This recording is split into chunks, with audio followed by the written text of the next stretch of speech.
The collision happened so fast, Nia Brooks didn't even see him coming. One second she was running through LAX terminal like her life depended on it, because it did. And the next, she was flat on the polished floor, her entire life spilled across the gleaming tiles, including the one thing she never wanted a stranger to see. The man standing over her didn't apologize. He just looked down at her with those cold, calculating eyes and spoke in a voice that made her blood boil. She had no idea that in less than 12 hours, this arrogant stranger would become her boss, and her future would never be the same. If you're watching from your city right now, drop a comment below and let me know where you're tuning in from. Hit that like button and stay with me until the very end, because this story is just getting started. Nia Brooks had exactly 14 minutes to catch her flight. She knew this because she'd checked her phone approximately 67 times in the past hour, each glance confirming what her racing heart already understood.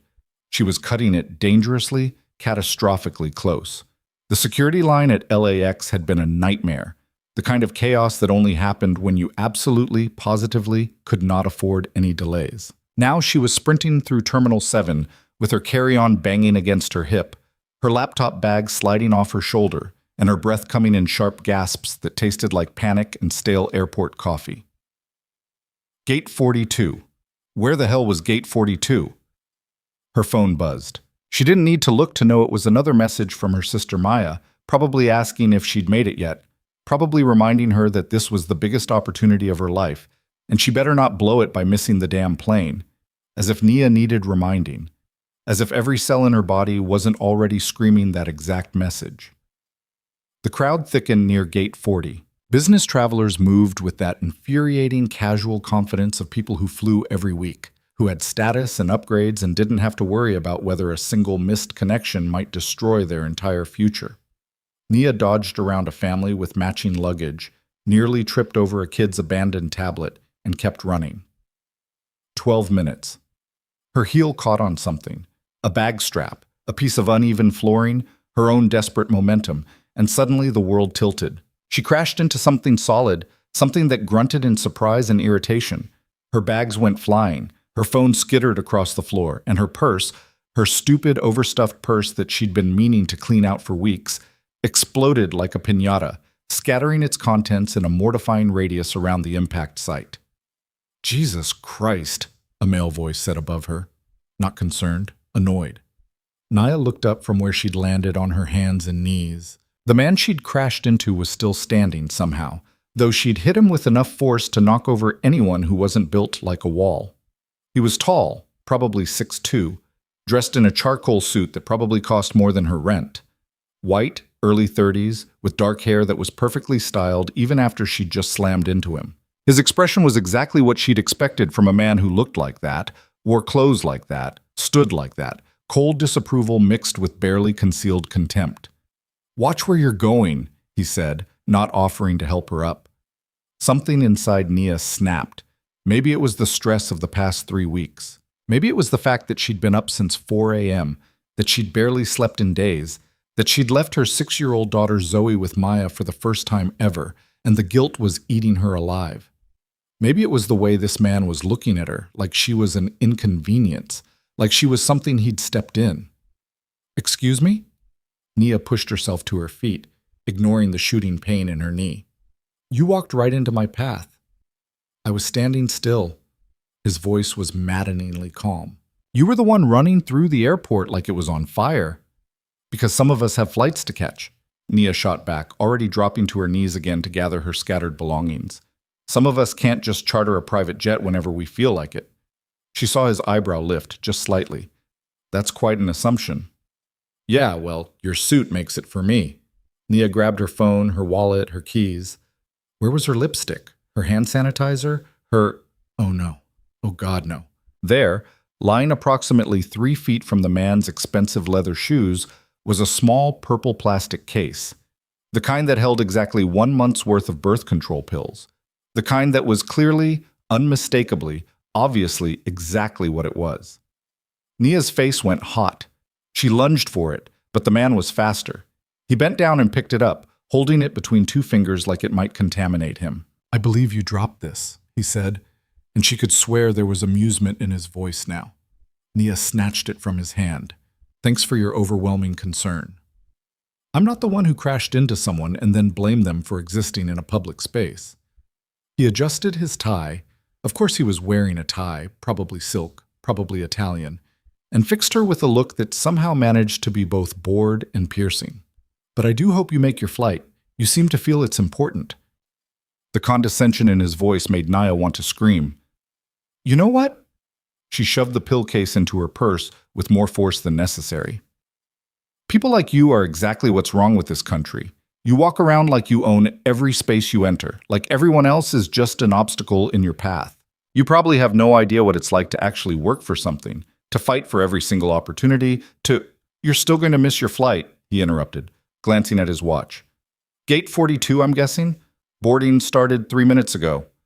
Nia's stomach dropped. She looked at her phone. 10:47. Boarding had started at 10:45. Final boarding would be at 11 o'clock. She had 13 minutes. Shit. She grabbed her carry-on, her laptop bag. Shit. Good luck, the man said, and there was definitely amusement in his voice now. I'm sure your attitude will get you far. Nia didn't waste breath responding. She ran. Gate 42 appeared like a mirage, and the gate agent was already making announcements about final boarding. Nia threw herself at the desk, gasping, her boarding pass clutched in one sweaty hand. Brooks, she managed. Nia Brooks. I'm here. The gate agent looked at her with the practiced sympathy of someone who'd seen this panic 1,000 times. She scanned the boarding pass, typed something into her computer, and frowned. Ms. Brooks, I'm showing that you've been upgraded to business class. Nia blinked. What? No, I booked economy. I definitely booked economy. Looks like a complimentary upgrade. The gate agent smiled. Lucky day. You're in seat 4B. Better hurry. They're about to close the door. Nia didn't have time to process this. She grabbed the new boarding pass and ran down the jetway, her brain spinning. An upgrade? She'd never been upgraded in her life. Was this some kind of mistake? Would they kick her back to economy once they realized? The flight attendant greeted her with a professional smile and directed her toward the front of the plane. Business class. Nia had walked past these seats dozens of times, always avoiding eye contact with the people who got to sit in them, always trying not to calculate how many months of groceries each ticket probably cost. 4B was a window seat. The aisle seat next to it was empty. Across the aisle, a woman in designer glasses was already asleep, her silk scarf draped artfully over her shoulder. 2 rows up, a man in an expensive-looking sweater was typing on a MacBook Pro. Nia shoved her carry-on into the overhead bin and collapsed into 4B. Her heart was still racing. Her knee throbbed where she'd hit the floor. Her face still burned with the humiliation of that collision, that conversation, that stupid pill case. But she'd made it. She was on the plane. She was going to New York. The interview was at 2 p.m. tomorrow at Whitmore Technologies, one of the fastest-growing tech companies in the country. Senior UX designer. Salary that would change everything for her and Zoe. Benefits that would mean she could finally stop choosing between doctor's appointments and groceries. A future that looked nothing like the past 6 years of scrambling and surviving. Nia pulled out her phone to text Maya that she'd made the flight. Her sister responded immediately. Thank God, Zoe's fine. Watching Moana for the 700th time. You got this, sis. Go show them what you're made of. Nia smiled despite herself. Maya had been her lifeline since Zoe's father had walked out 3 months into the pregnancy. Since Nia had dropped out of college to work full-time. Since every plan she'd ever made had exploded and she'd had to build new ones from the rubble. This job was supposed to be the final piece, the thing that made it all worth it. The flight attendant's voice came over the speaker, asking everyone to take their seats for departure. Nia heard footsteps in the aisle, the rustle of someone settling into the seat beside her. She didn't look up. She was already mentally rehearsing her interview answers, trying to project confidence she didn't entirely feel. Well, said a familiar voice, this is unexpected. Nia's head snapped up. No. The man from the terminal was lowering himself into seat 4A. He'd removed his suit jacket, revealing a crisp white shirt that probably cost more than her entire outfit. He was settling in with the casual comfort of someone who'd sat in business class 1,000 times, and he was looking at her with an expression that could only be described as entertained. "You," Naya said. "Me," he agreed. He extended his hand. "Grant Whitmore. Pleasure to make your acquaintance. Again." The name hit her like a second collision. Grant Whitmore. Whitmore Technologies. The company she was interviewing with tomorrow. The company where she was supposed to impress the leadership team. The company founded and run by… "Oh my God," Nia whispered. Grant's smile widened just a fraction. "I take it you've realized who I am." Nia couldn't speak, couldn't breathe. The airplane cabin suddenly felt like it was closing in, shrinking, suffocating her. This couldn't be happening. This was the kind of nightmare that didn't happen in real life, that only existed in bad movies and anxiety dreams. She just called him arrogant, entitled, out of touch. She told him he was everything wrong with this country. She'd implied he'd never worked for anything in his life. And tomorrow she was supposed to walk into his company and convince him to hire her. "I believe you were saying something about people like me." Grant settled back in his seat, perfectly relaxed. "About how we walk around like we own every space we enter?" "I didn't…" Nia's voice came out strangled. "I didn't know clearly." He opened a magazine from the seat pocket. "But please, don't let me stop you. You seemed quite passionate about your analysis of my character." The flight attendant appeared, asking if they'd like anything to drink before takeoff. Grant ordered sparkling water. Nia couldn't form words. The attendant moved on. "Mr. Whitmore," Nia started, forcing herself to look at him, even though every instinct screamed to hide. "I apologize. What I said back there was completely inappropriate and…" "Was it?" He glanced at her, and his eyes were sharp now, assessing. "Inappropriate, I mean. Or just inconvenient." "Both," Nia admitted. "I was stressed, I was rushing, but that's not an excuse for assuming you knew everything about me based on a 30-second interaction." Grant closed the magazine. "For deciding that because I'm wearing an expensive suit, I must be some entitled aristocrat who's never faced a real challenge?" Nia's jaw tightened. "With all due respect, that phrase never precedes anything respectful. You did call me an inconvenience for existing in a public space. I said you crashed into me and blamed me for it, which you did. After you looked at me like I was dirt on your shoe. I looked at you like someone who just knocked me over and started yelling at me before I could even process what happened." Grant turned in his seat to face her fully. "But you're right about one thing. I do walk into rooms like I own them. Because I do. I built my company from nothing. I've earned the right to be confident in my own space." "Congratulations," Nia said, her voice tight. "Not everyone gets that privilege." "Privilege." Grant laughed, but it wasn't a friendly sound. "You know what's privileged, Ms. Brooks? Assuming you understand someone's entire life story based on what they're wearing. Deciding you're morally superior because you've faced struggles, and therefore anyone who hasn't struggled exactly the way you have must be worthless. That's not what I… Isn't it?" His gaze pinned her. "You looked at me and made a dozen assumptions. Rich, entitled, never worked for anything, out of touch. But you didn't bother to ask a single question. You just decided." Nia's face burned. Because he was right, she had decided. The moment she'd seen that suit, that watch, that perfectly styled hair, she'd written an entire story about who he was. "I'm sorry," she said quietly. "You're right. I made assumptions I had no right to make." The plane began to taxi. The flight attendant demonstrated the safety procedures that no one ever watched. Grant was silent for a long moment, and Nia wondered if she'd just destroyed her future with her own stupid, exhausted mouth. "You're interviewing tomorrow," Grant said finally. It wasn't a question. 2:00. Senior UX designer position. "Yes." "Why should I still let you interview?" Nia's stomach dropped. "Mr. Whitmore." "Grant. If we're going to be this honest with each other, you might as well use my first name." "Grant." The name felt strange in her mouth, too familiar, too intimate. "I can't give you a reason to let me interview except that I'm good at what I do. Really good. And I need this job more than I've ever needed anything." "Why?" The question was direct, unadorned. Nia hesitated. She'd prepared answers for the interview tomorrow, professional responses about career growth and company culture and excitement about the role. But something about the way Grant was looking at her, like he could see through every carefully constructed wall, made her tell the truth. Because I have a 6-year-old daughter who deserves better than what I can give her right now. Because I've been working 60-hour weeks at a company that underpays me and undervalues me, and I'm tired of fighting for scraps. Because I dropped out of college when I got pregnant, and I've spent the past 6 years trying to prove that I'm just as good as people with degrees, and this job would finally validate that. She met his eyes. Because I'm scared that if I don't get this, I'll be stuck forever, and my daughter will grow up watching me be stuck. The plane lifted off the runway. Los Angeles fell away beneath them, the city spreading out in a glittering grid of lights and possibilities. Grant was quiet for a long time. Your portfolio was the strongest we received, he said finally.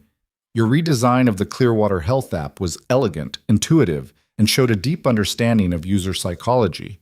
Your work speaks for itself. Nia's heart hammered. Thank you. But I need to know that you can work with people who don't look like you, who don't come from the same background as you, who might challenge your assumptions about the world. He tilted his head. Can you do that? Yes. Even when that person is me? Nia took a breath. Especially when that person is you. Something shifted in Grant's expression. Not quite a smile, but close. All right, interview's still on. 2 o'clock tomorrow. Don't be late. I won't be. And Ms. Brooks? He opened his magazine again. Next time you want to judge someone's character, try asking questions instead of making speeches. Nia nodded, not trusting herself to speak. She turned toward the window, watching clouds swallow the last traces of California. Her hands were shaking, her mind was racing. She just had the most humiliating conversation of her life with the man who held her future in his hands. And somehow, impossibly, she still had a chance. The flight attendant returned, offering them dinner menus. Nia chose the pasta without reading the description. Grant ordered the salmon. They ate in silence, the kind that felt less hostile than it had 30 minutes ago, but still wasn't comfortable. Halfway through the meal, Grant's phone buzzed. He glanced at it, frowned, and typed a quick response. Crisis? Nia asked before she could stop herself. He looked at her, surprised. Why would you assume that? Because you look like someone who just received bad news. She gestured at his face. The frown, the tension in your jaw, the way you're typing like you're about to go to war. Grant studied her for a moment, then set down his phone. One of our major clients is threatening to pull out of a contract. They're not happy with the user interface on the platform we built for them. What don't they like about it? Everything, apparently. He rubbed his temples. The navigation is confusing. The workflow doesn't match their team's process. The dashboard is overwhelming. Take your pick. Nia recognized that list. She'd heard it 100 times. Sounds like they're describing symptoms, not the actual problem. Meaning? Meaning the real issue is probably that whoever designed it didn't spend enough time understanding how their team actually works. They built something technically impressive instead of something functionally useful. Nia set down her fork. It's a common mistake. Designers fall in love with their own cleverness and forget that the end user doesn't care about clever. They care about easy. Grant was watching her now with full attention. How would you fix it? I'd spend a day with their team, shadow them. Watch how they actually use the system, where they get stuck, where they get frustrated. Then I'd rebuild the workflow from the ground up based on their actual needs, not what we think their needs should be. She shrugged. But that's time intensive, and most companies don't want to invest that kind of time after they've already built something. What if time wasn't the constraint? What if I told you to fix it, whatever it takes? Then I'd fix it. Nia met his eyes. In about 48 hours. Grant smiled. Actually smiled. That's a bold claim. It's not a claim. It's a fact. I've done it before. At your current company? At my current company? At freelance gigs? At volunteer projects? Anywhere someone's willing to let me actually solve problems instead of just implementing someone else's half-baked ideas. You don't have a high opinion of your current leadership. I don't have any opinion of leadership that treats designers like decorators instead of problem solvers. Nia realized she was being too honest again, too blunt. But Grant didn't look offended. He looked interested. Tell me about the worst project you've ever worked on, he said. Nia laughed. How much time do you have? 5 hours, give or take. So she told him about the nonprofit that wanted a donation platform but refused to simplify their 12-step process. About the startup founder who insisted on using his favorite color scheme even though it failed every accessibility test. About the corporate rebrand that looked beautiful and tested horribly because nobody had bothered to ask users what they actually wanted. Grant listened, asked questions, challenged some of her assumptions, agreed with others, and slowly, gradually, the conversation shifted from adversarial to collaborative. They talked about design philosophy, about user psychology, about the gap between what companies said they valued and what they actually invested in. Somewhere over Kansas, Nia realized she was enjoying herself. Somewhere over Missouri, she realized Grant was genuinely smart, not just educated, not just successful, but sharp in the way that only came from actually thinking about problems instead of just throwing money at them. Somewhere over Illinois, she realized this was the best professional conversation she'd had in years. You know what I don't understand about most tech companies? Grant said, finishing his second coffee. They hire brilliant designers and then ignore everything those designers say because some VP has a gut feeling about what users want. Preach, Nia muttered. I started Whitmore because I was tired of working for companies that treated design as an afterthought. I wanted to build something where the user experience was the foundation, not the decoration. Is that actually how it works? Or is that the pitch? Grant laughed. That's a fair question. The honest answer is that it's how it works when I'm in the room. When I'm not, old habits creep back in. Developers who think they know better. Salespeople who promise features we haven't designed yet. Middle managers who... He stopped. I'm complaining. That's unprofessional. You're being honest. That's refreshing. He looked at her then, really looked at her, and Nia felt something shift in the air between them. Something that had nothing to do with jobs or interviews or first impressions. Can I ask you something? Grant's voice was quieter now. Sure. Why did you really snap at me in the airport? Nia considered lying, considered giving some sanitized answer about stress and rushing, but he'd been honest with her. She could return the favor. Because you looked at me the way 100 people have looked at me over the past 6 years. Like I was careless. Like I was the problem. Like if I'd just been better, more organized, more together, I wouldn't be in whatever situation I was in. She turned the coffee cup in her hands. And maybe that's my own baggage talking. Maybe you weren't thinking any of that. But when you're a single black mom in America, you get really good at reading contempt in people's eyes. Grant was quiet for a long moment. My father left when I was 7, he said finally. My mother worked 3 jobs to keep us housed. I wore the same pair of shoes for 2 years because we couldn't afford new ones. I started my first company with money I made washing dishes in a restaurant kitchen. He met her eyes. So when I looked at you in that airport, what I saw was someone who reminded me of my mother. Someone fighting like hell. Someone who'd probably been fighting for a long time. Nia's breath caught. But you're also right, Grant continued. I was annoyed, not because you were running, but because you crashed into me and immediately made it my fault. And yes, I probably looked at you with contempt. Because regardless of our backgrounds, I don't appreciate being yelled at for existing. Fair, Nia whispered. They sat in silence. Outside the window, clouds stretched endlessly in every direction, lit from above by moonlight and below by cities they'd never see.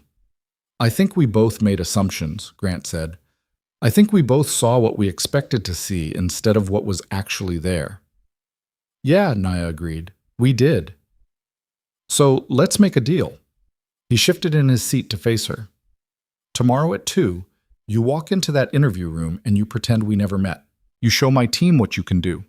You answer their questions. You let your work speak for itself. And I'll do the same. I'll judge you on your skills, not on anything that happened before this flight.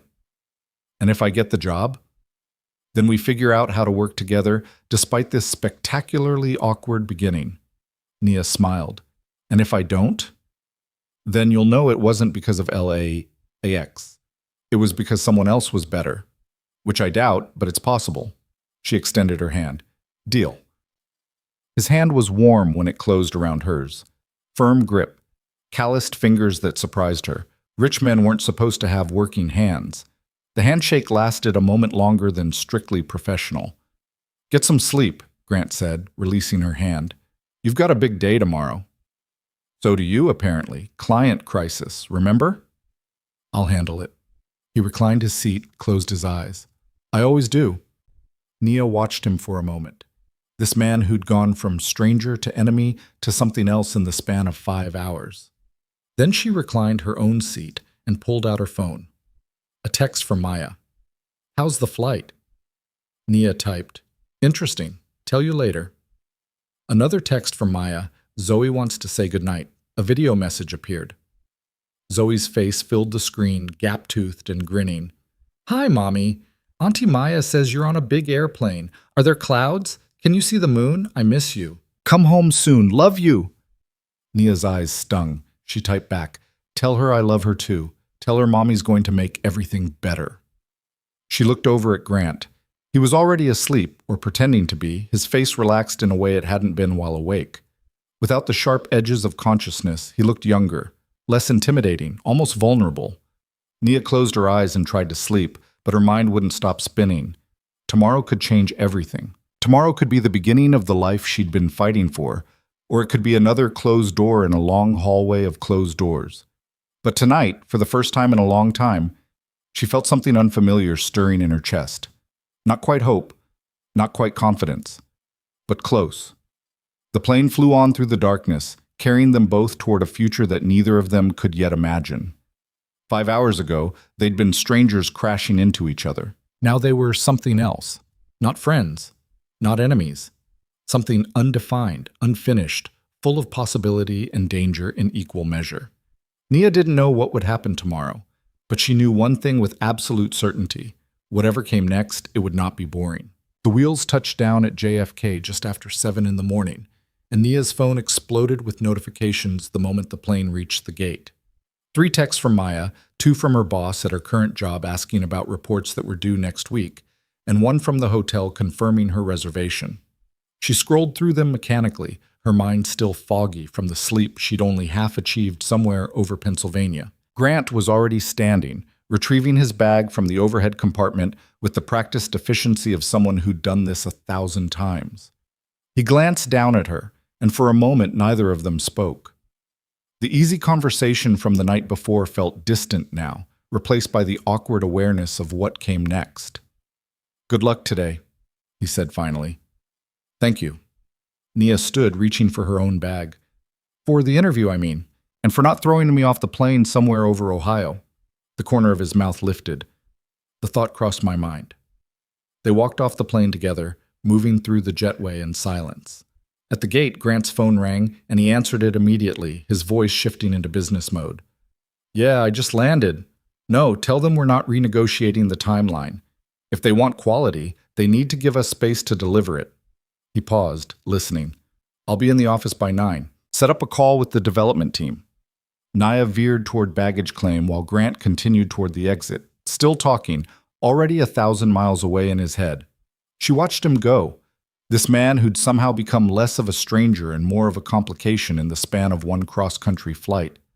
The hotel was a modest place in Midtown, the kind that catered to business travelers on corporate budgets. Nia checked in, rode the elevator to the 7th floor, and stood in the doorway of her room for a long moment before stepping inside.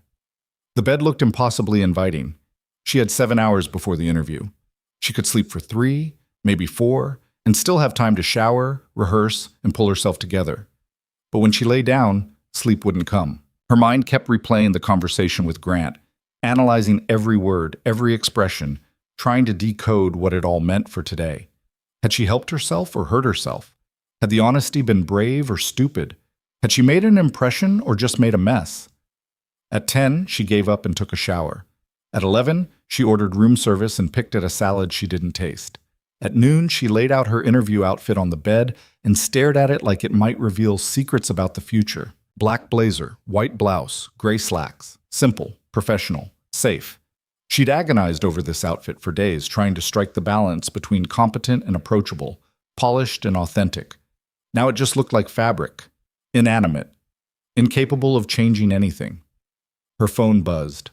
Maya, video calling. Nia answered, and Zoe's face filled the screen immediately. Mommy, you're in New York. Did you see the Statue of Liberty? Not yet, baby, but maybe I will later. Auntie Maya says you have a big meeting today. Are you nervous? Nia smiled, even though her stomach was twisting. A little bit, but I'm going to do my best. You're the best already, Zoe said with the absolute conviction that only 6-year-olds possessed. Everyone knows that. Maya's face appeared over Zoe's shoulder. She's not wrong. You got this, sis. Just go in there and be yourself. What if myself isn't what they're looking for? Then they're idiots and you don't want to work there anyway. Maya's expression softened. But they're not idiots. They flew you across the country because they saw something in your portfolio. Trust that. Nia nodded, not trusting herself to speak. Now go knock them dead, Maya said, and call me the second it's over. I want details. The call ended, leaving Nia alone with her reflection in the mirror and the ticking clock that seemed to accelerate with every passing minute.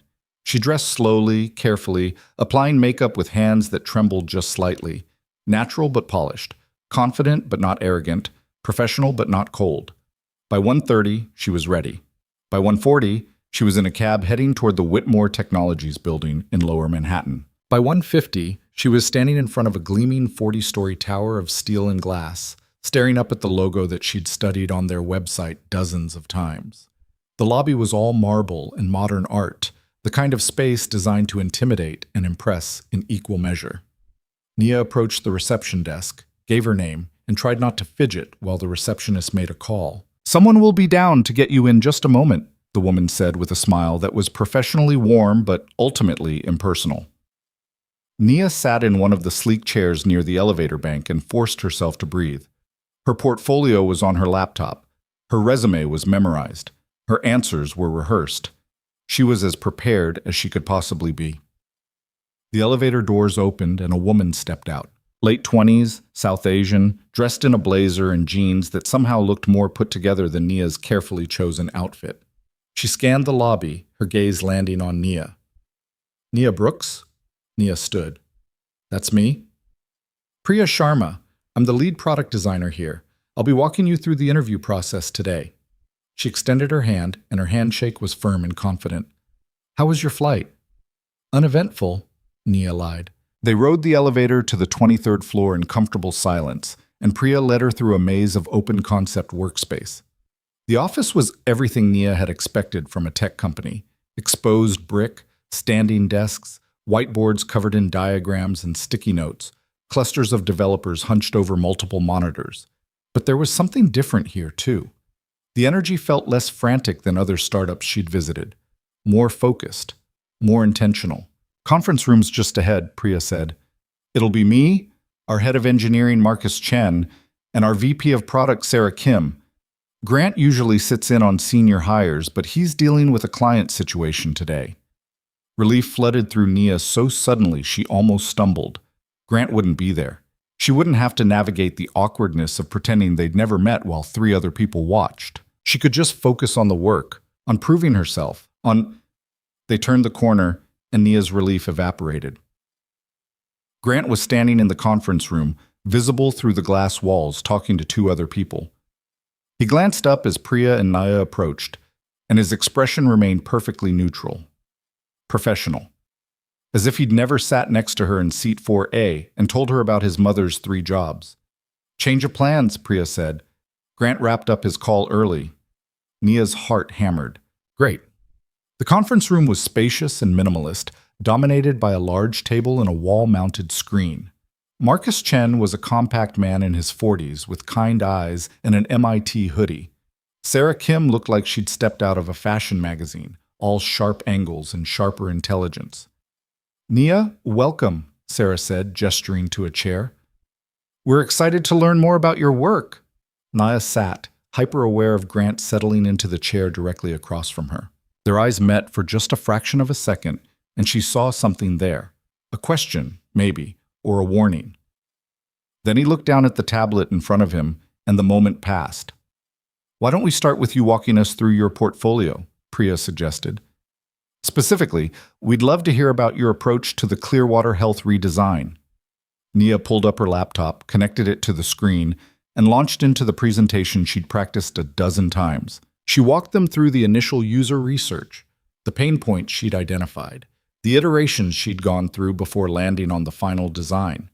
She showed them the before and after, the metrics that proved improved user engagement, the testimonials from patients who'd found the new interface easier to navigate. She was good at this part. This was where her work spoke for itself. The key insight, Naya explained, was that healthcare apps are used by people in crisis. They're scared, they're in pain, they're dealing with complex medical information they don't fully understand. The last thing they need is a beautiful interface that makes them work hard to find what they need. So you prioritized function over form, Marcus said. I prioritize function as form. The design is still beautiful, but every aesthetic choice serves a purpose. The color palette reduces anxiety. The typography improves readability for users with vision impairment. The navigation structure matches the mental model of someone seeking care, not the organizational structure of a hospital. Sarah leaned forward. How did you handle pushback from stakeholders who wanted something that looked more cutting edge? I showed them the data. Naya clicked to a slide showing user testing results. Cutting-edge designs tested poorly with their actual user base, which skewed older and less tech-savvy. I made the case that the best design is the one that works for the people using it, not the one that wins awards. Grant spoke for the first time. And if the stakeholders still insisted on the cutting-edge version? Nia met his eyes. Then I'd build them a prototype and test it against mine. Let the users decide. And if the users chose their version? Then I'd implement it. Because at the end of the day, I'm not designing for my ego. I'm designing for outcomes. Something flickered across Grant's face, too quick for Nia to read. He made a note on his tablet and said nothing else. The interview continued. They asked about her process, her collaboration style, her approach to feedback. They presented scenarios, a tight deadline, a disagreement with a developer, a client who wanted features that contradicted best practices. Nia answered honestly, drawing on real experiences, trying to show them not just what she knew, but how she thought. An hour in, Sarah excused herself to take a call. Marcus followed her out, leaving Nia alone with Priya and Grant. I have to ask, Priya said, her tone shifting to something more conversational. You don't have a formal degree in design. How did you learn? This was the question Nia had been dreading. I taught myself, she said simply. Online courses, design books, reverse engineering apps I admired. I started doing freelance work on the side while I was working retail, built a portfolio, and eventually landed my first design job. That takes serious discipline, Priya said. It takes serious desperation, Nia corrected. I had a daughter to support and no other options. Grant's gaze sharpened, but he didn't speak. Priya nodded slowly. Can I be honest with you about something? Please. Some people on the team were concerned about hiring a senior designer without a traditional background. They worried it might send the wrong message about our standards. Nia's stomach sank, but she kept her voice steady. What message do you think it sends? That we care more about credentials than capability, Grant said quietly. Priya glanced at him, then back at Nia. Grant and I disagree with that perspective. We think the best people are the ones who can do the work, regardless of how they learn to do it. But I want you to know what you'd be walking into. Not everyone here will automatically respect you. I'm used to that, Nia said. I've been fighting for respect my entire career. I'm good at it. I don't doubt that. Priya's smile was genuine. But you shouldn't have to fight as hard here. That's what we're trying to change. Sarah and Marcus returned, and the conversation shifted to logistics. Salary range, benefits, start date possibilities. Nia answered their questions while her brain spun in circles. Were they offering her the job? Was this just protocol? She couldn't read the room, couldn't tell if the energy was positive or if they were just being polite before letting her down gently. At 3:30, Sarah stood. I think we have everything we need. Nia, thank you so much for your time today. We'll be making our decision by the end of the week and we'll be in touch either way. It was over. Nia shook hands with everyone, gathered her laptop, and followed Priya back toward the elevator. Grant walked with them, silent, his expression unreadable. Do you have plans while you're in New York? Priya asked as they waited for the elevator. Not really. I'm flying back tomorrow morning. You should see something while you're here. Central Park, maybe. Or the High Line. The elevator arrived. Nia stepped inside and Priya waved goodbye as the doors began to close. But Grant's hand shot out, stopping them. Actually, Nia, Can I grab you for 5 minutes? There's something I want to show you. Priya's eyebrows rose slightly, but she just smiled. I'll leave you to it. The doors closed, leaving Naya and Grant alone in the hallway. You don't have to show me anything, Naya said carefully. If you want to tell me I didn't get the job, you can just say it. That's not what this is. Grant started walking, and after a moment, Naya followed. He led her through the office to a smaller conference room at the far end of the floor. Inside, the walls were covered with wireframes, user flow diagrams, and sticky notes in a rainbow of colors. This is the client situation I mentioned on the plane, Grant said, closing the door behind them. Patterson Financial. We built them a trading platform that's technically flawless and practically unusable. Nia studied the diagrams. The workflow was Byzantine, the interface cluttered with features that competed for attention. When's the deadline? Thursday, 2 days from now. If we don't fix this, they're pulling a $15 million contract. And you're showing me this why? Grant turned to face her. Because I want to know if you meant what you said on the plane, about fixing something like this in 48 hours. Nia's pulse quickened. Are you offering me the job? I'm offering you a test. You fix this, actually fix it, not just slap a new coat of paint on it, and the job is yours. Senior designer, the salary we discussed, and a signing bonus. And if I don't fix it, then you get paid for your time and we part ways professionally. Grant crossed his arms. But I don't think you're going to fail. Nia looked at the mess on the walls, the impossible timeline, the stakes that could sink or save her. Every rational bone in her body screamed that this was insane. 2 days to redesign an entire platform from scratch? With no team, no context, no relationship with the client? What resources do I have? She heard herself ask. Whatever you need. Our lead developer, Jake Morrison, is standing by. You'll have full access to the client's team, and I'll be here the whole time. Why would you be here? Because this is my company and my mistake. I should have caught this before it got to the client. Grant's jaw tightened. And because I want to see how you work. Nia walked to the wall, studying the wireframes more closely. She could already see the problems, the places where the design had prioritized technical capability over human usability. She could see the fixes too, the ways to strip away the complexity and reveal the elegant simplicity underneath. She could do this. The question was whether she should. If I say yes, Nia said slowly, I need actual authority, not just to suggest changes, but to implement them. I can't spend 48 hours fighting with people who think they know better. You'll have it. And I need the client to trust me, which means you need to sell them on why they should listen to someone they've never met. I'll handle that. Nia turned to face him. Why me? You could bring in someone from your existing team, someone who already knows the system. But because everyone on my existing team has been staring at this for 3 weeks and hasn't solved it. Because you saw the problem in 30 seconds on an airplane. And because... He paused. Because I think you're exactly what this company needs, and I'd rather find out now than waste time pretending we need to see other candidates. The honesty in his voice caught her off guard. This wasn't a sales pitch. It was something rawer, more real. I need to make a phone call, Nia said.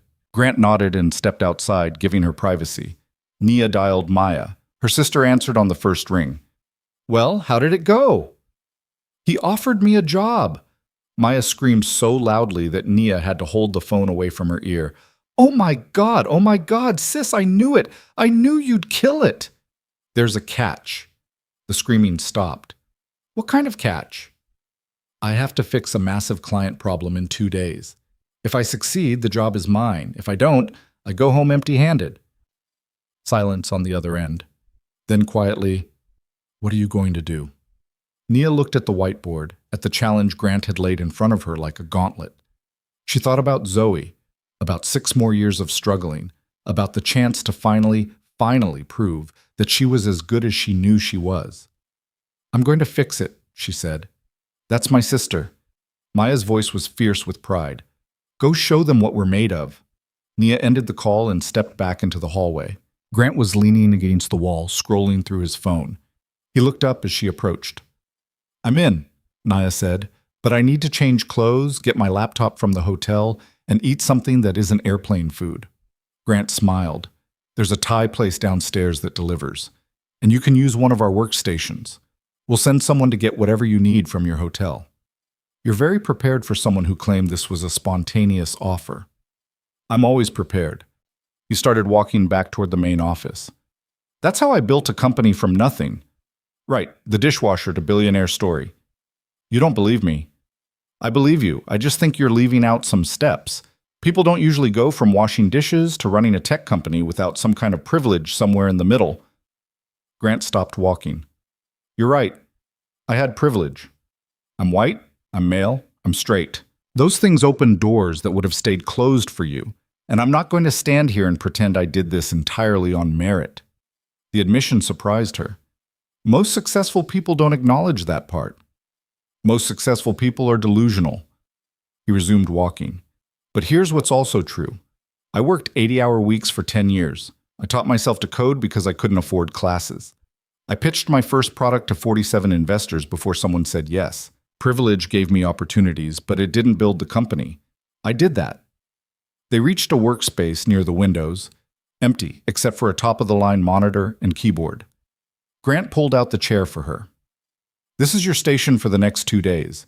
I'll have Jake meet you here in 20 minutes to walk you through the technical constraints. In the meantime, start looking at the existing platform.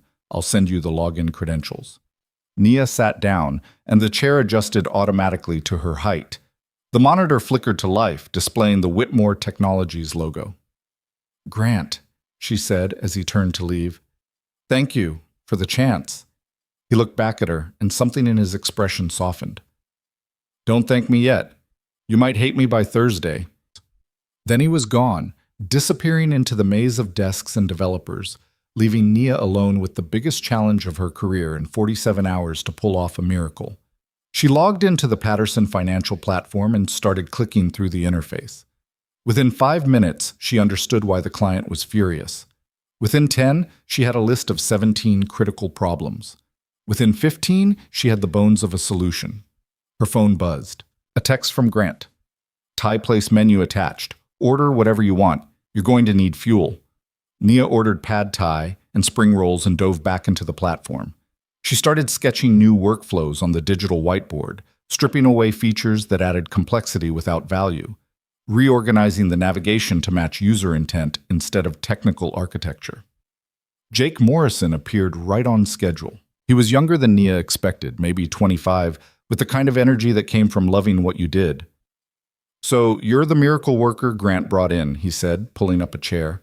No pressure, but this platform is a dumpster fire, and the client meeting is Thursday at noon. I've seen the fire. Let's talk about water. They spent the next 2 hours going through technical constraints, discussing what was possible within the timeline, what could be faked temporarily and fixed properly later. Jake was sharp, enthusiastic, and refreshingly honest about what the development team had gotten wrong. We built what we thought they wanted instead of asking what they needed, he admitted. Classic engineer mistake. Classic everyone mistake, Nia corrected. We all fall in love with our own ideas. The Thai food arrived, and they ate while Nia walked Jake through her proposed changes. He pushed back on a few things, suggesting alternatives that would be faster to implement. She adjusted. He adjusted. They found a rhythm. By 8 p.m., they had a plan. By 10, they had a working prototype of the new navigation structure. By midnight, Nia's eyes were burning and her back ached from hours hunched over the monitor. You should get some sleep, Jake said, stretching. I'll keep building out the back end so it's ready when you need it tomorrow. You're not sleeping either? Sleep is for people who don't have impossible deadlines, he grinned. Plus, this is the most fun I've had in months. Building something people might actually want to use instead of something that just looks good in a demo. Nia stood, her legs protesting the movement. The office was nearly empty now, just a few developers scattered across the floor, their faces lit by the glow of multiple monitors.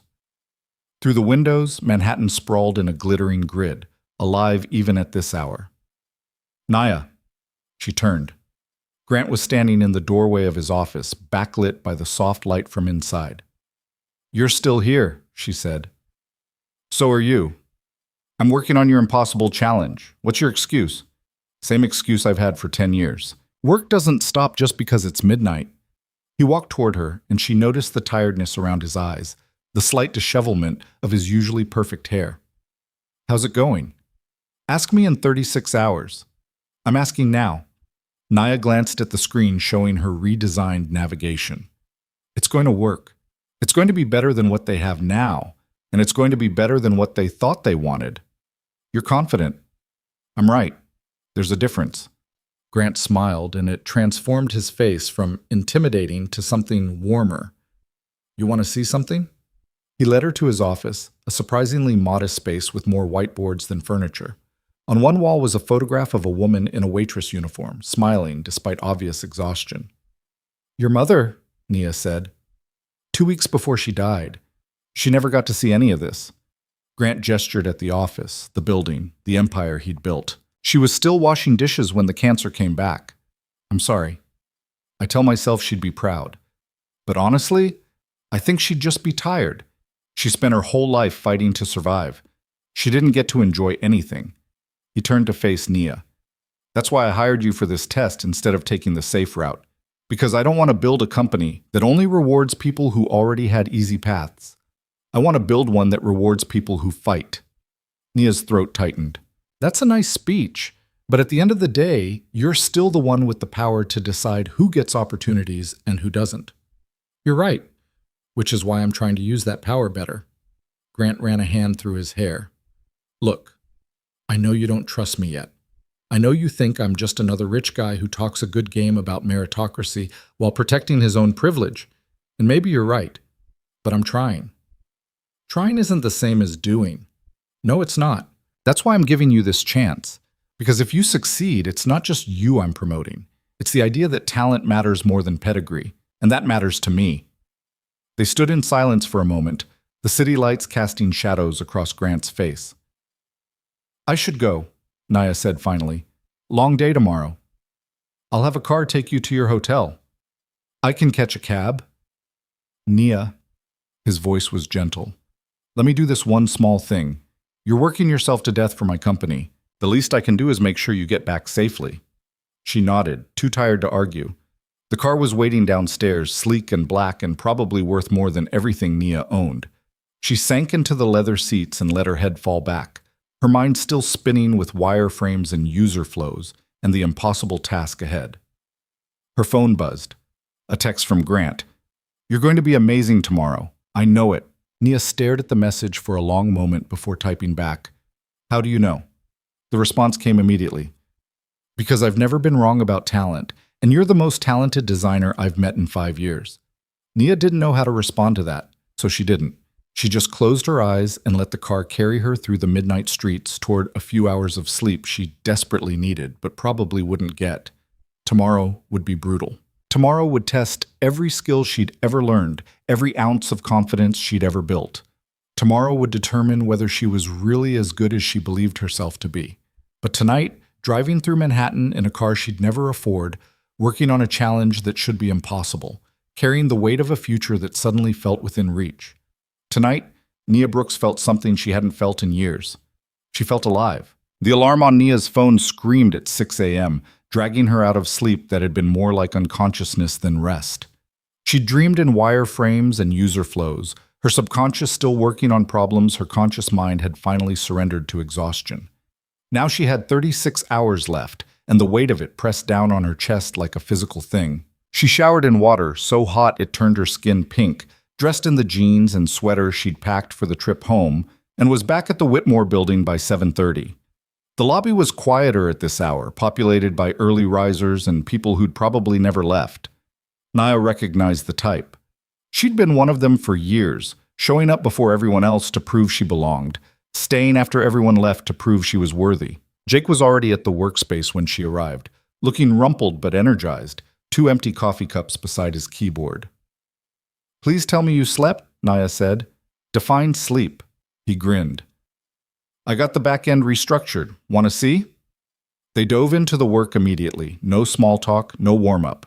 Jake had built the technical foundation she needed, creating flexible modules that could adapt to whatever interface she designed. Now it was Nia's job to make those modules work for actual human beings, instead of just theoretical users. She pulled up her sketches from the night before and started translating them into high-fidelity mock-ups. The old interface had tried to show everything at once, overwhelming users with options and data. Her version revealed information progressively, giving users only what they needed at each step of their workflow. "It's cleaner," Jake said, watching over her shoulder. "But is it too simple?" Patterson wanted sophisticated analytics. Sophisticated doesn't mean complicated. Nia clicked through the navigation she'd built. Watch. User logs in. They see their portfolio overview, nothing else. Clean, clear, reassuring. They want to make a trade? One click brings up their watch list. They want deeper analysis? Another click reveals the analytics dashboard. Everything's there. It's just not screaming for attention all at once. What about power users, the ones who want everything visible? Nia showed him a settings panel, customizable dashboard. They can pin whatever widgets they want, but the default experience assumes most users aren't power users, because data shows they're not. Jake nodded slowly.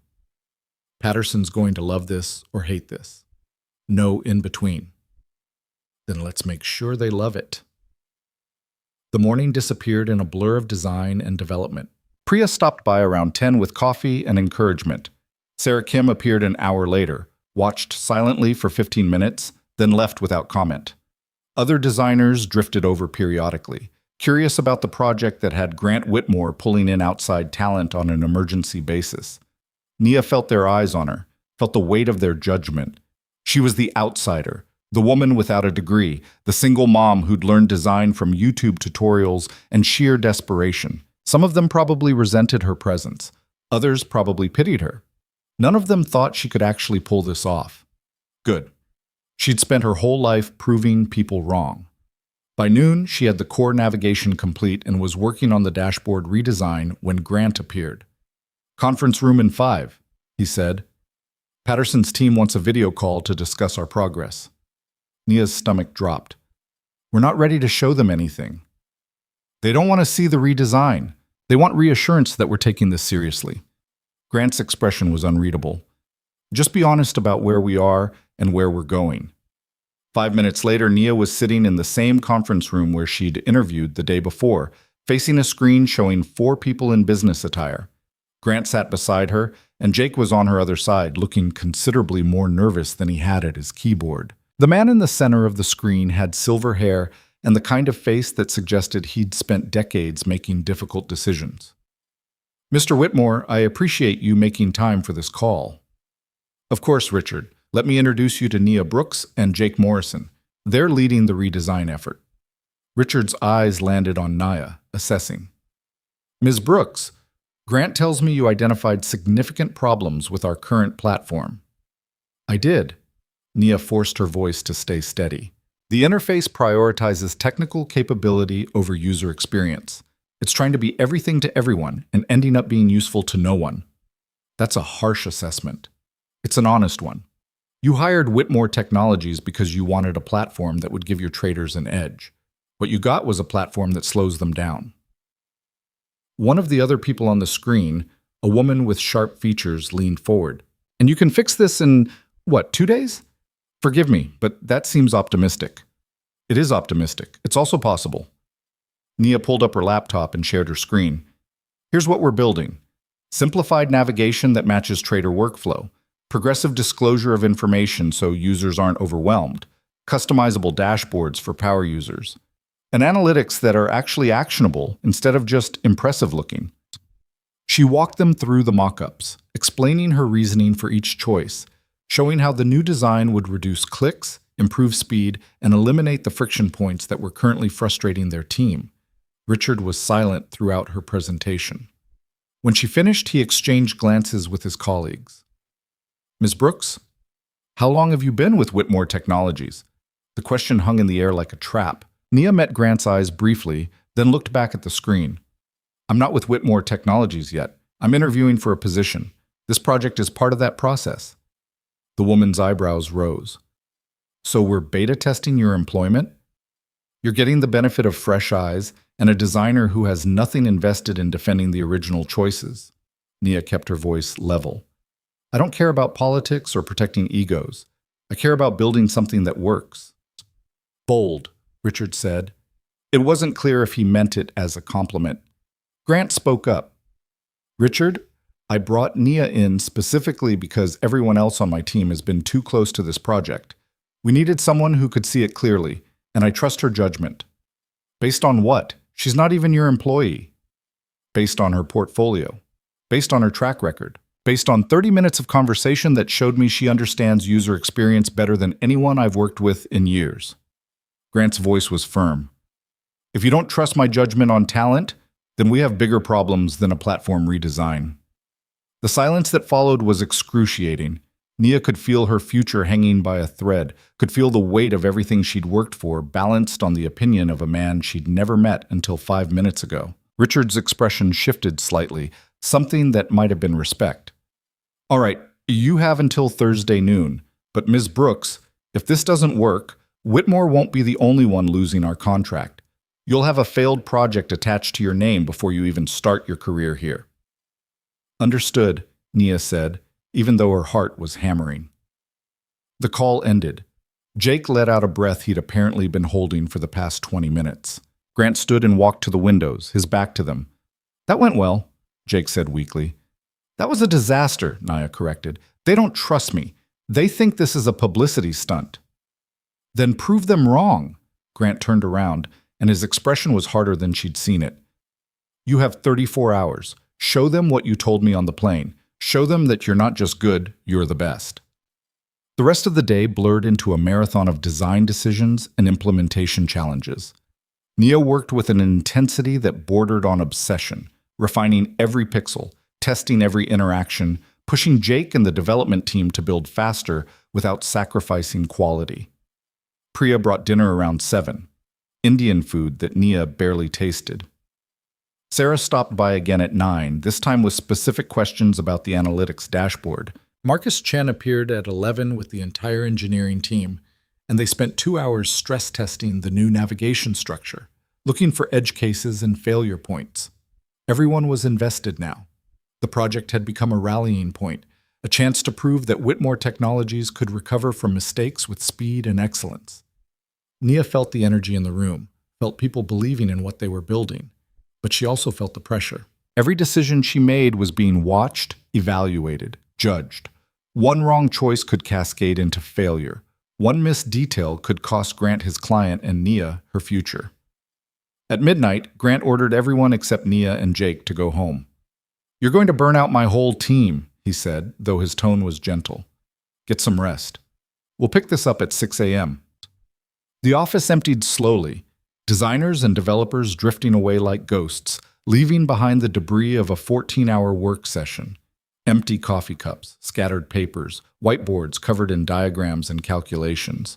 Nia stared at her screen, at the dashboard she'd been tweaking for the past 3 hours.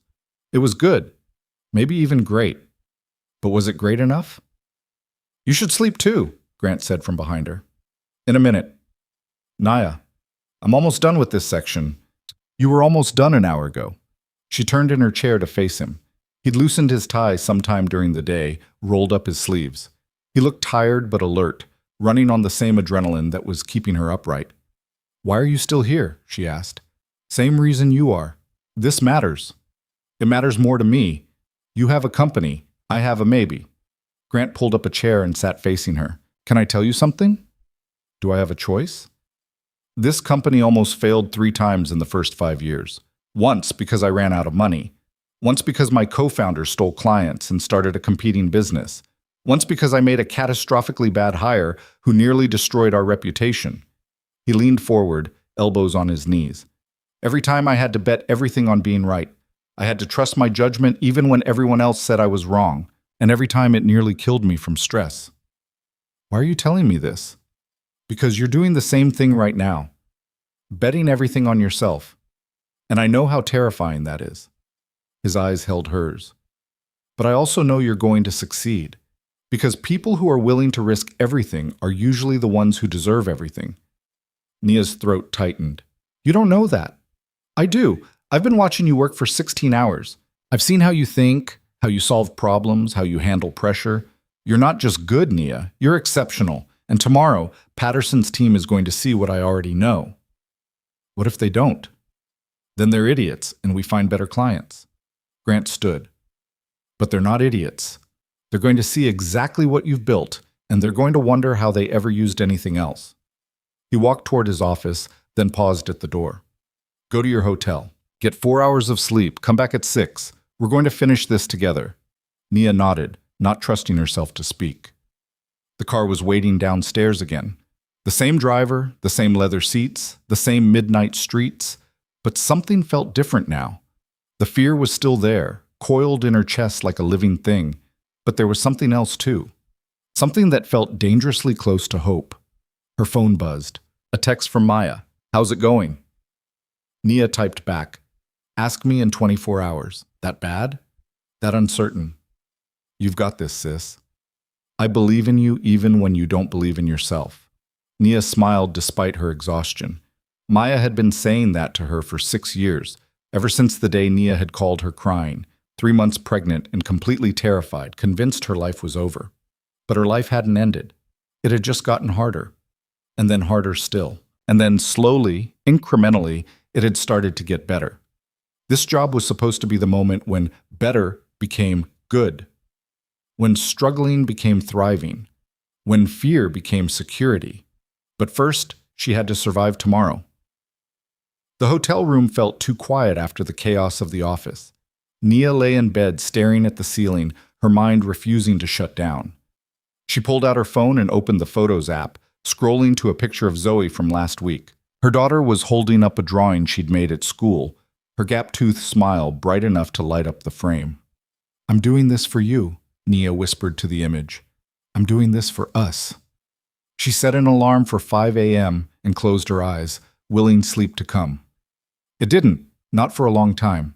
But eventually, exhaustion won over anxiety, and she drifted into uneasy dreams where wireframes turned into monsters and client meetings became courtroom trials. The alarm felt like it came seconds after she'd fallen asleep. Nia dragged herself out of bed, showered in lukewarm water to shock herself awake, and dressed in the same clothes she'd worn yesterday. She looked like hell, felt worse, but she was moving, breathing, functioning. That would have to be enough. Jake was already at the workspace when she arrived at 6, looking like he'd never left. Maybe he hadn't. The coffee he handed her was strong enough to strip paint.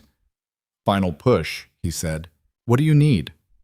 They worked through the morning with singular focus, implementing the last pieces of the redesign, testing every interaction, fixing bugs as they appeared.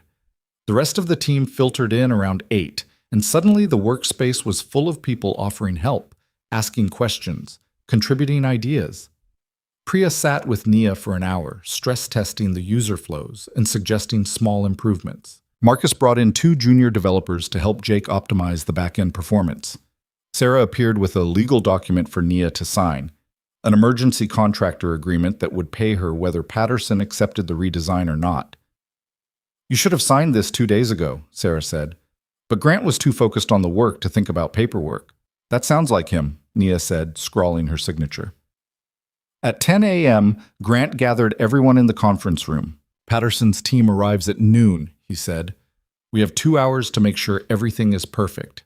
Nia, walk us through the demo one more time. She did, clicking through the redesigned platform while everyone watched. The old interface had been a maze. The new one was a highway, clear and direct, taking users exactly where they needed to go with minimal friction. When she finished, the room was silent. Well? Nia asked. Marcus spoke first. It's brilliant, clean, fast, intuitive. Everything the original should have been. I agree, Priya said. This is going to reset their expectations for what a trading platform can be. Sarah was nodding. Patterson won't just renew the contract.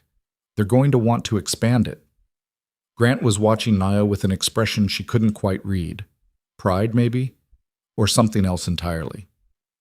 Then let's make sure the demo goes perfectly, he said. Jake, do a final technical check. Priya, prepare backup slides in case anything crashes. Marcus, brief the team on standby support. Everyone else, clear your schedules. I want all hands available in case we need quick fixes. The team dispersed, moving with practiced efficiency.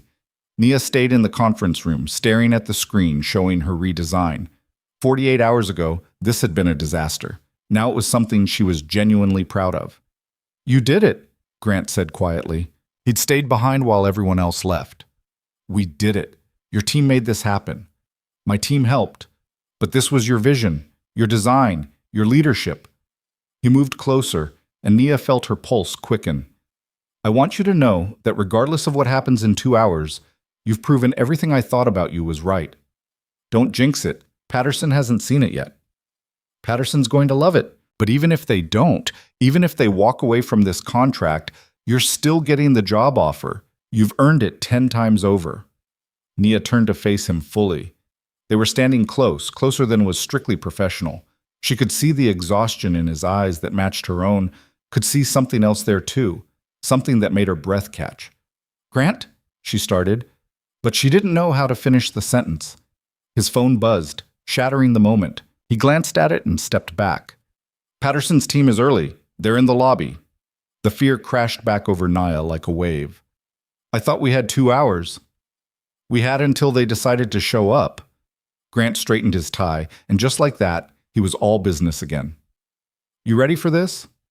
"No," Nia thought. "I'm terrified. I'm exhausted. I'm running on fumes and desperation and the last shreds of my confidence."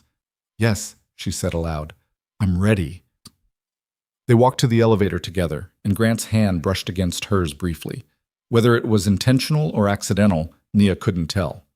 But the contact sent electricity up her arm, grounding her and unsettling her all at once. The elevator doors opened on the lobby, and Richard Patterson was standing there with his team. 4 people in expensive suits, carrying leather portfolios, looking skeptical and impatient. "Mr. Whitmore," Richard said, shaking Grant's hand, "I hope you have good news for us." "Better than good. Ms. Brooks has created something exceptional." Richard's eyes found Nia, and she forced herself to meet his gaze with confidence she only halfway felt. "Then let's see it," he said. They rode the elevator in tense silence, walked through the office to the conference room, settled into chairs around the table while Jake pulled up the demo on the main screen. Nia stood at the front of the room, the remote control in her hand, her entire future balanced on the next 30 minutes.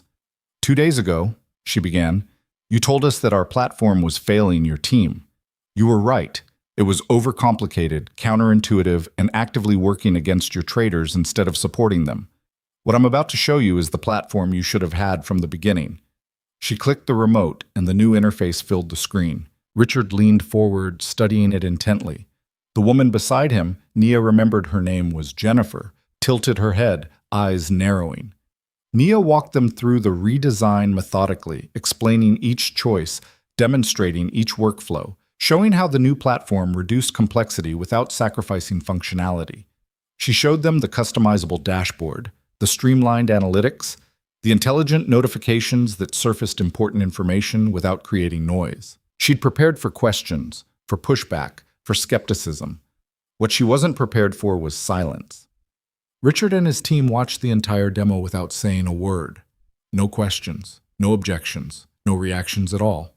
When Nia finished, the silence stretched out like a taut wire, ready to snap. "Well?" Grant said finally, his voice carefully neutral. Richard sat back in his chair, and a slow smile spread across his face. "Miss Brooks, in 30 years of business, I've never seen anyone turn around a project this dramatically, this fast." He looked at Grant. "Where did you find her?" "She found us," Grant said. "Best accident of my career." Jennifer was nodding, scrolling through the demo on her tablet. "This is exactly what we needed. Clean, powerful, user-focused. How soon can we deploy it?" Jake spoke up. "We can have it ready for beta testing within a week. Full deployment 2 weeks after that, assuming testing goes smoothly." "It'll go smoothly," Richard said with confidence, "because this is exactly right." He stood, extending his hand to Nia. "Miss Brooks, you've saved this contract. More than that, you've given us something we can actually build our business on." Nia shook his hand, and her knees felt weak with relief. "I'm glad we could deliver what you needed." "We'd like to discuss expanding the scope of our contract," Richard said, turning to Grant. "If your team can produce work like this." We want to explore additional projects. Grant's smile was professional, but Naya could see the triumph in his eyes. I'd be happy to discuss that. Let's schedule a follow-up call next week. The Patterson team left 20 minutes later, after more handshakes and congratulations, and promises to be in touch. The moment the elevator doors closed behind them, the entire Whitmore team erupted. Jake lifted Nia off her feet in a hug that made her laugh despite her exhaustion. Priya was grinning so widely her face looked like it might crack. Marcus clapped Grant on the shoulder, saying something about never doubting his instincts. Sarah was already on her phone, probably updating the finance team about the expanded contract. And Grant was watching Nia through the celebration, his expression unreadable but intense. The team eventually dispersed, riding the high of success back to their own projects. Nia found herself alone in the conference room, staring at the screen that still showed her redesign. She'd done it. Against every odd, against every doubt, against the voice in her head that had screamed she wasn't good enough. She'd actually done it. Naya. She turned. Grant was in the doorway, and they were alone again. You were right, she said. They loved it. I told you they would. He walked into the room, closing the door behind him. The job is yours. Senior UX designer. Salary we discussed. Signing bonus. Start date whenever you're ready. Just like that? Just like that. Grant was standing close again, and Nia's exhausted brain couldn't figure out if the proximity was professional or something else. You proved everything I believed about you. You led a team through an impossible deadline. You delivered work that's going to change this company's future. What more do you need? I need to know this is real. Nia's voice came out quieter than she intended. I need to know I didn't just hallucinate the past 48 hours. Grant laughed softly. It's real. You're real. And you just became the most valuable hire I've made in 5 years. Then why do I still feel like I'm about to wake up? Because you've been conditioned to expect disappointment. Because every time something good has happened to you, something bad has followed. Because you don't trust good news. His voice was gentle. But Nia, this is good news. And it's not going away. She wanted to believe him, wanted to let herself feel the full weight of what she'd accomplished. But the fear was still there, whispering that this was too good to be true, that she was still that desperate single mom running through an airport, terrified of missing her chance. I don't know how to do this, she admitted. I don't know how to accept that I actually won. Then I'll teach you. Grant's hand found hers, warm and steady. Starting right now. You're going to go back to your hotel.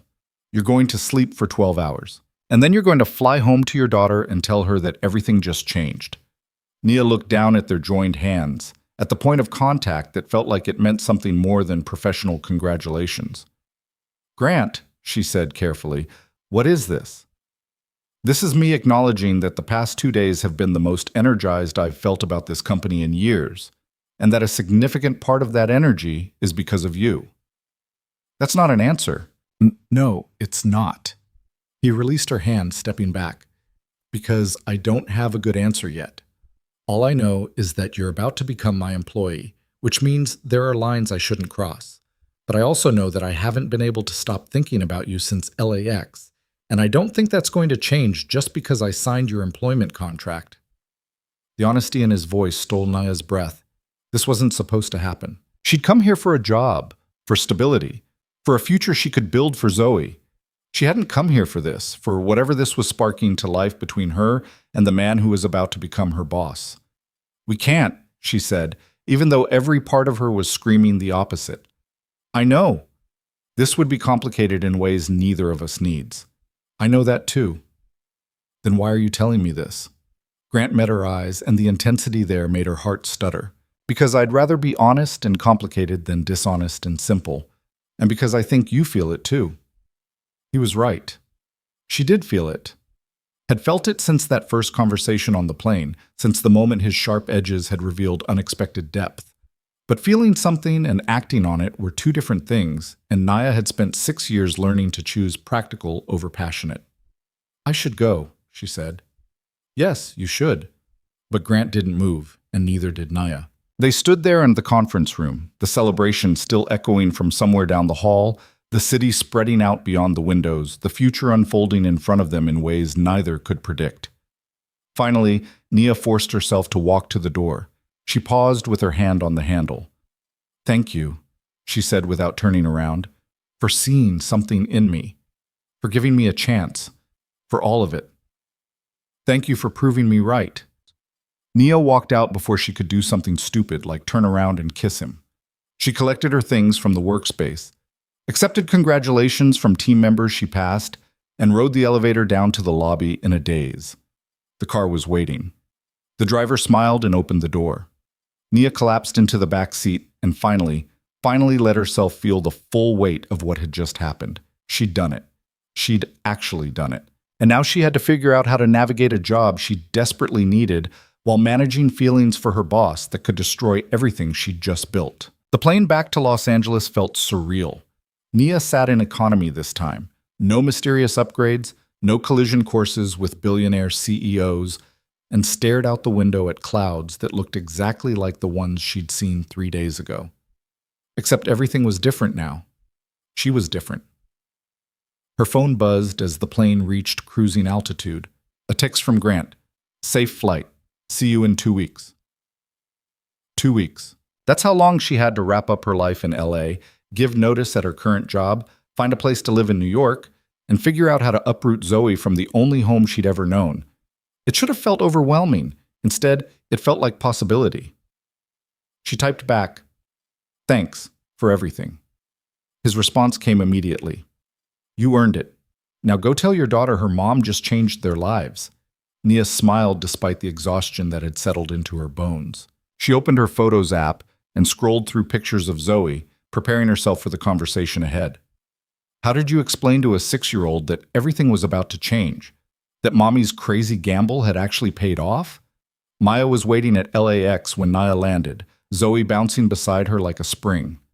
The moment Nia cleared security, Zoe launched herself at her mother with enough force to nearly knock her over. "Mommy, you're back! Did you get the job? Auntie Maya said you were doing something really important." Nia scooped her daughter up, breathing in the familiar scent of her strawberry shampoo. "I got the job, baby. We're moving to New York." Zoe's eyes went wide. "We're moving? Like leaving our house?" "Like starting a whole new adventure." Nia set her down, crouching to eye level. "I know it's scary, but it's going to be good scary. I promise." Maya was grinning so hard her face looked painful. "Details. Now. I want every single detail." They walked to the car while Nia gave them the abbreviated version, the test project, the impossible deadline, the client presentation, the job offer. She left out the parts about Grant, about the moments in the conference room when the air between them had felt charged with something dangerous and electric. "So you just redesigned an entire platform in 2 days and saved a $15 million contract?" Maya shook her head in disbelief. "Sis, you're a superhero." "I'm exhausted is what I am." "You're a superhero who needs sleep." Maya glanced at Zoe in the rearview mirror. "But first, we're celebrating. Ice cream for dinner. Don't argue with me." They went to the place near Maya's apartment, the one with the ridiculous sundaes that Zoe loved. Nia watched her daughter dig into a mountain of chocolate and whipped cream, her worries about the move temporarily forgotten in the joy of dessert. "How do you feel?" Maya asked quietly while Zoe was distracted. "I don't know yet. Ask me when it feels real." "It is real, Nia. You did this. You actually did this." "I know." But saying it and believing it were two different things. Nia had spent so long bracing for failure that success felt foreign, like a language she'd never learned to speak. Her phone buzzed. Another text from Grant. "Forgot to mention, Patterson just called. They want to triple the size of their contract. Your redesign didn't just save the deal, it transformed it." Nia stared at the message, her ice cream forgotten. Maya leaned over to read it. "Who's Grant?" "My new boss." "Your new boss who texts you at 9 p.m. about work stuff?" Maya's eyebrow arched. "That's what we're calling him?" "Don't start." "I'm not starting anything. I'm just observing that your boss seems very invested in keeping you updated." Maya's grin was wicked. "Is he cute?" Maya. "That's a yes." "Oh my God, he's cute." "How cute?" "Scale of 1 to 10." Nia thought about Grant in the conference room, tie loosened, sleeves rolled up, looking at her like she was the most fascinating person he'd ever met. That's not relevant. 11. He's an 11. Maya laughed. This is going to be interesting. Nothing is going to happen. He's my boss. I'm a single mom with a 6-year-old. We work together. That's it. Sure, keep telling yourself that. Maya took a bite of her own ice cream. But for the record, I think you deserve something good. Not just the job, something personal, something that makes you happy in a way that has nothing to do with providing for Zoe or proving yourself to the world. I don't have time for personal. Then make time, because life's too short to spend it all working. Nia wanted to argue, but she was too tired, too emotionally wrung out from the past 72 hours to defend herself against her sister's gentle meddling. So she just finished her ice cream and let Maya drive them home, Zoe falling asleep in her car seat before they made it out of the parking lot. The next 2 weeks were a controlled hurricane. Nia gave notice at her current job, and her boss's reaction told her everything she needed to know about why she'd been so desperate to leave. No congratulations, no good wishes, just irritation that she was abandoning them and questions about who would finish her projects. She apartment hunted remotely, video touring places in Queens and Brooklyn that were small and expensive and still somehow better than what she could afford in LA. She enrolled Zoe in a new school, filled out what felt like 10,000 forms, and tried to make the move sound exciting instead of terrifying. And she texted with Grant. It started professionally. Updates about her start date, questions about the team she'd be working with, logistics about relocation assistance, but slowly, gradually, the messages shifted into something else. He'd send her articles about design trends, asking her opinion. She'd share frustrations about her current job's exit interview, and he'd commiserate with stories about his own terrible former employers. One night, while packing up her apartment, she sent him a photo of the chaos. Boxes everywhere, Zoe asleep on the couch surrounded by stuffed animals, her entire life reduced to cardboard and packing tape. Grant's response? Looks like my office after all-nighters. Organized chaos. There's nothing organized about this. You're moving across the country to start a new life. I'd say that's pretty organized, or pretty crazy. Sometimes those are the same thing. Nia stared at that message for a long time. Then she typed, "Were you crazy when you started your company?" The response took longer this time. "Completely insane. Best decision I ever made." "No regrets?" "Plenty of regrets. Just none about the big decision." "What do you regret?" Another pause, then, "Not taking enough risks with people. Being too focused on the work and not enough on building real connections. Letting fear of failure keep me from trying things that scared me." Nia's fingers hovered over the keyboard. She knew what she wanted to say, knew the question she wanted to ask. But asking it would cross a line, would acknowledge the thing they'd both been carefully not acknowledging for 2 weeks. She typed it anyway. "Are you still afraid of failure?" "Terrified. Every day." "You don't seem like someone who's afraid of anything." "That's because I'm very good at pretending." Then, "What scares you?" Nia looked around at her half-packed apartment, at her sleeping daughter, at the life she was dismantling to chase something better. Everything, moving, the new job, failing in front of people who already doubt me, proving everyone right who said I couldn't do this. "You're not going to fail. You don't know that?" "I do. Because people who are afraid of failure work harder than people who aren't. And you're the hardest worker I've ever met."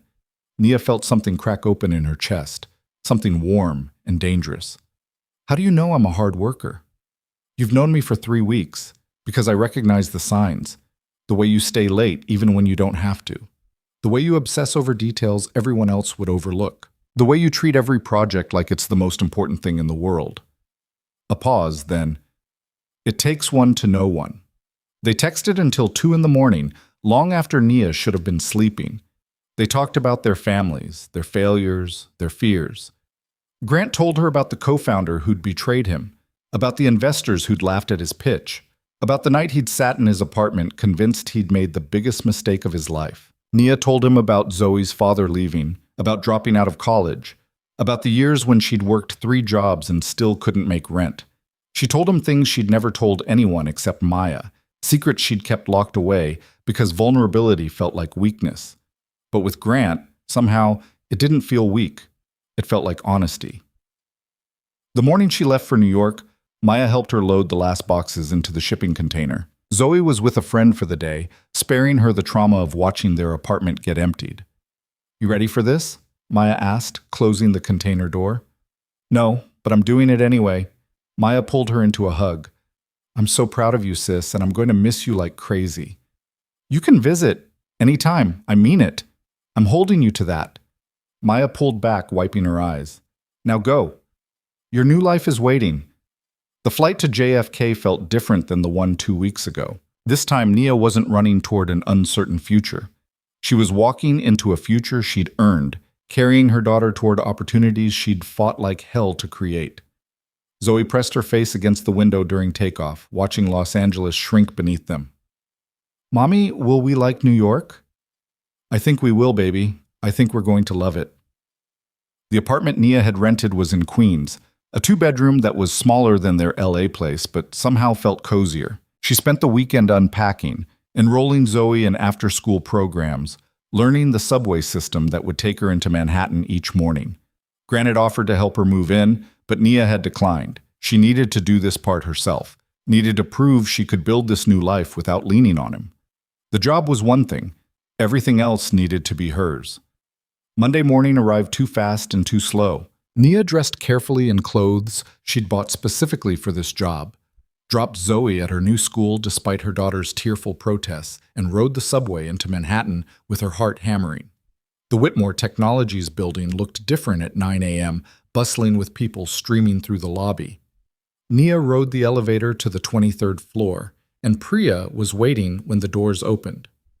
Welcome to your first official day. Priya's smile was genuine. Let me show you to your desk. The workspace was near the windows, flooded with natural light. 2 monitors, a standing desk, a chair that probably cost more than Nia's first car. Her name was already on a placard, Nia Brooks, Senior UX Designer. Team meeting in 30 minutes, Priya said.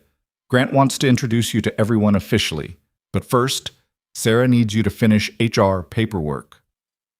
The morning was a blur of forms and introductions and system logins.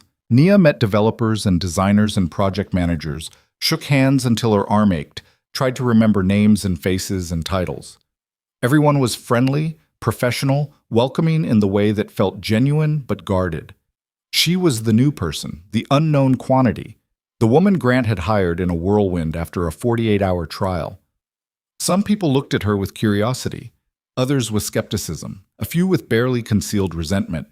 Nia recognized all of it. She'd been dealing with it her entire career. The team meeting was in the large conference room, and when Nia walked in, Grant was already there. Their eyes met across the room, and something passed between them. Recognition, acknowledgement. The memory of 2 a.m. text messages and confessions neither of them should have made. Then Grant looked away, and the moment ended. Everyone, I want to officially welcome Nia Brooks to the team, he said once everyone had settled. Most of you met her during the Patterson crisis. Now she's here permanently, and I expect you all to make her feel like she's been here for years. There were polite nods, a smattering of applause. Nia smiled and tried to look confident instead of terrified. The meeting covered current projects, upcoming deadlines, strategic priorities. Nia took notes, asked questions when appropriate, tried to get a feel for the team dynamics. Priya was clearly the creative leader. Marcus ran the technical side with quiet authority. Sarah handled the business relationships. And Grant was the gravitational center, the person everyone oriented toward even when he wasn't speaking. After the meeting, people filtered back to their desks. Nia was gathering her things when Grant approached. Got a minute? He asked quietly. She followed him to his office, hyper-aware of people watching. Inside, he closed the door and turned to face her. How are you feeling? Overwhelmed, excited, terrified. That's normal. Grant's expression was softer than it had been in the meeting. It gets easier after the first week. Does it get easier to have everyone analyzing whether you made the right hire? No, that lasts for months. He smiled slightly, but eventually your work speaks louder than their doubts. I hope so. I know so. Grant pulled something from his desk drawer, a folder, simple and unmarked. I wanted to give you this before you got lost in day-to-day work. Nia opened it. Inside was a letter, handwritten on Whitmore Technologies' letterhead. She read it slowly, her throat tightening with each word. It was a formal acknowledgement of her work on the Patterson project, outlining her contributions, the results she'd delivered, the value she'd created. At the bottom, Grant's signature, bold and certain. "This is for your file," he said. "Documentation of what you accomplished before you were even officially hired. If anyone ever questions whether you belong here, show them this." "Grant, Nia's voice caught. "Thank you. You don't have to thank me. You earned it." He paused. "There's something else." He pulled out another document. This one was a contract amendment showing an increased salary, 15% higher than what they'd originally discussed. The Patterson contract expansion came through last week. 15 million became 45 million. Your redesign was directly responsible for that additional 30 million. You deserve a share of that value. Nia stared at the number. It was more money than she'd ever imagined making, more money than her parents had made combined, more money than she dreamed of when she was working retail and teaching herself design from YouTube videos. "I don't know what to say." "Say you'll keep doing what you're doing. Say you'll keep pushing this team to be better. Say you'll stay and build something remarkable with us." "I can stay," Nia managed. "I can definitely stay." Grant smiled, and it transformed his face from intimidating CEO to something warmer, something that made Nia's pulse quicken in ways that had nothing to do with professional gratitude. "Good, because I have about 6 new projects I want you to lead starting next week." "Next week? I just started today." "You started 2 weeks ago when you saved our biggest client. Today, you're just making it official."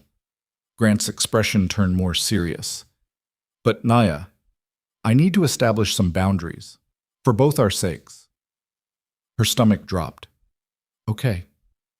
What happened during the Patterson project, the late nights, the personal conversations, the text messages, that was extraordinary circumstances. Going forward, we need to keep things professional. "Of course." Nia forced her voice to stay steady, even as something inside her deflated. "Absolutely. Which means no more 2 a.m. texts about our fears and regrets. No more moments alone in conference rooms saying things we shouldn't say. We work together. We respect each other. We maintain appropriate boundaries." "I understand. Do you?" Grant's eyes searched hers.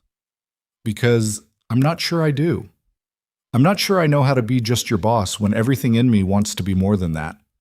The honesty stole Nia's breath. "Grant, but I have to be just your boss. Because anything else risks everything we've both worked for. It risks your reputation, my company, the team's trust in both of us." His jaw tightened. "And I won't risk your career for my personal feelings." Nia wanted to argue, wanted to say that she felt it too, that the connection between them was real and rare and worth exploring. But he was right. She'd fought too hard to get here to risk it all on something as uncertain as this. "Professional boundaries," she said firmly. "I can do that." "Good." But Grant didn't look relieved. He looked disappointed. "Then let's get you set up with your first official project." They spent the next hour discussing a healthcare app redesign that needed her expertise. The conversation was careful, professional, exactly what it should be. But underneath, Nia could feel the current of everything they weren't saying, all the words they were swallowing for the sake of propriety. When she finally left his office, she felt exhausted in a way that had nothing to do with her first-day jitters. The next 3 weeks were a masterclass in professional compartmentalization. Nia threw herself into work with the same intensity she'd shown during the Patterson crisis. She led design reviews, collaborated with developers, pushed back on bad ideas, and championed good ones. She worked late, arrived early, and gradually earned the respect of people who'd initially doubted her, but she maintained careful distance from Grant. They interacted in meetings, discussed projects, exchanged professional emails. Nothing personal. Nothing that crossed the boundaries he'd established. It should have been enough. The work was challenging and rewarding. Her team was talented and increasingly collaborative. She was making more money than she'd ever dreamed of, finally able to give Zoe the stability she'd always promised. It should have been enough. But it wasn't. Because every time Grant walked past her desk, Nia felt the pull. Every time they ended up in the same meeting, she found herself watching him instead of the presentation. Every time she heard his voice in the hallway, Something in her chest tightened with longing for the connection they'd shared during those frantic 48 hours. She wasn't the only one struggling. She could see it in the way Grant's gaze would linger on her before he forced it away, in the careful distance he maintained, always making sure they were never alone. In the moments when he'd start to say something personal, then stop himself and redirect to work. They were both trying so hard to do the right thing that it was destroying them. The breaking point came on a Thursday night. The team was celebrating a product launch, drinks at a bar near the office. Nia had planned to skip it. She needed to get home to Zoe, but Priya had insisted. "You've been here a month and you haven't come to a single team event," Priya said. "People are starting to think you don't like us." "I like you fine. I just have a 6-year-old waiting for me. 1 drink, 1 hour. Then I'll personally put you in a cab home." So Nia went, texting Maya to ask if she could pick up Zoe from after-school care. The bar was crowded and loud, full of Whitmore employees celebrating a successful launch. Nia nursed a glass of wine and made small talk with designers and developers, trying to seem like she belonged. Grant was across the room, surrounded by people from the sales team. He was laughing at something someone said, relaxed in a way Nia rarely saw him at the office. He looked younger like this, less burdened, more like the man who'd sat beside her on a plane and told her about washing dishes to fund his first company. Their eyes met across the crowded bar, and the noise fell away. For a moment, it was just the two of them, connected by something neither of them could name or claim or act on. Then someone stepped into her line of sight, and the moment shattered. Nia Brooks, right?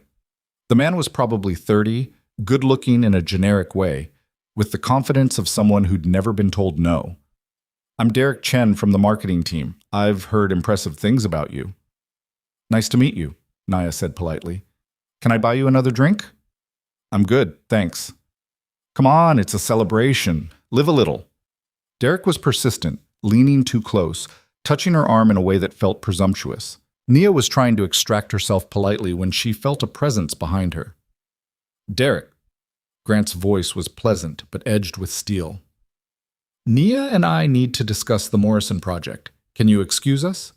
It wasn't a question. Derek nodded and disappeared into the crowd. "Thank you," Nia said quietly. "He's harmless, but annoying." Grant's hand was on the small of her back, guiding her toward a quieter corner of the bar. "You look like you needed rescuing." "I could have handled it." "I know, but I wanted an excuse to talk to you." His hand dropped away, and Nia immediately missed the contact. "How are you settling in? Really?" "Good. The team's great. The work is challenging. Everything's good." That's the third time you've said good in 10 seconds, which means it's not actually good. Nia looked up at him, at the concern in his eyes that went beyond professional courtesy. "It's complicated." "Complicated how?" "Complicated in the way we're not supposed to talk about." She took a sip of her wine, needing something to do with her hands. "But since you asked, I'm struggling with the boundaries we set. I'm struggling with acting like we're just colleagues when I know we're more than that." Grant was silent for a long moment. When he spoke, his voice was rough. "I'm struggling with the same thing." "Then why are we doing this to ourselves?" "Because the alternative is worse. Because if we cross that line, we risk everything." He leaned against the wall, putting distance between them, even as everything in his body language said he wanted to close it. "You're the best hire I've made in years. You're transforming how this team approaches design. People respect you. And if we started something personal, all of that would be overshadowed by speculation about whether you're sleeping your way to the top." The words hit like a slap. "You think I would do that?" "No, I know you wouldn't, but other people would think it. They'd question every promotion you earned, every project you led. They'd reduce everything you've accomplished to a relationship with me." His expression was anguished. "And I won't let that happen to you." Nia wanted to argue, wanted to say that she didn't care what people thought, that they could be careful and professional and still explore what was between them. But he was right. She knew he was right. "This is terrible," she said quietly. "I know. I finally get everything I've worked for. And the one thing I can't have is the thing I want most." Grant's eyes darkened. "Nia, I should go." She set down her wine glass. "Zoe's waiting." She started toward the door, but Grant caught her hand. The contact sent electricity through her, And from the way his breath caught, he felt it too. If things were different, he said quietly, if you weren't my employee, if there weren't all these complications, but they're not different, and there are complications. Nia gently extracted her hand. So we do the professional thing.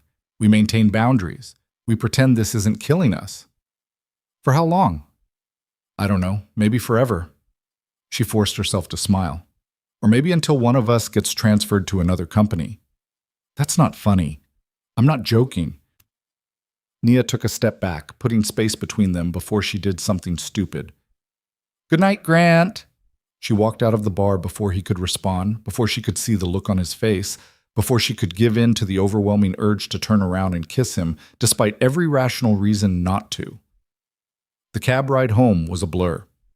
Nia picked up Zoe from Maya's apartment, listened to her daughter chatter about her day, and tucked her into bed with automatic efficiency. Then she sat on her couch in the dark apartment and let herself feel everything she'd been suppressing. She'd gotten the job, the salary, the security, everything she'd fought for. And it still wasn't enough. Her phone buzzed, a text from Grant. I'm sorry for everything. Nia stared at it for a long time before typing back. Me too. Another message. But I'm not sorry I met you, even if this is all we can ever be. What are we? The response took several minutes. Two people trying to do the right thing, even though it's the hardest thing. Nia closed her eyes, tears finally spilling over. Because he was right. They were doing the right thing. They were protecting her career, his company, both their futures. But knowing something was right didn't make it hurt any less. She typed, "Thank you for understanding. Thank you for being worth understanding." Nia set down her phone and let herself cry for the things she couldn't have, the connection she couldn't pursue, the man who saw her completely and respected her too much to risk her future for his feelings. Tomorrow she'd go back to work. She'd be professional and brilliant and everything she'd worked so hard to become. She'd prove that she belonged there on merit, not because of any relationship with the CEO, but tonight, alone in her dark apartment, she let herself mourn what might have been if circumstances had been different, if they'd met some other way, if the stakes hadn't been so impossibly high. Tomorrow was for strength, tonight was for grief. And somehow, she'd have to find a way to survive both. The grief didn't disappear by morning. It just transformed into something Nia could function through, a dull ache she carried alongside her laptop and coffee as she rode the subway into Manhattan. She'd gotten good at compartmentalizing over the years. This was just another thing to lock away in the part of her heart that held all the dreams she couldn't afford to pursue. Work became her refuge. Over the next 2 months, Nia poured everything into proving Grant's faith in her had been justified. She led a complete overhaul of Whitmore's flagship product, introducing user research methodologies the team had never implemented. She mentored junior designers, pushing them to think beyond aesthetics toward genuine problem-solving.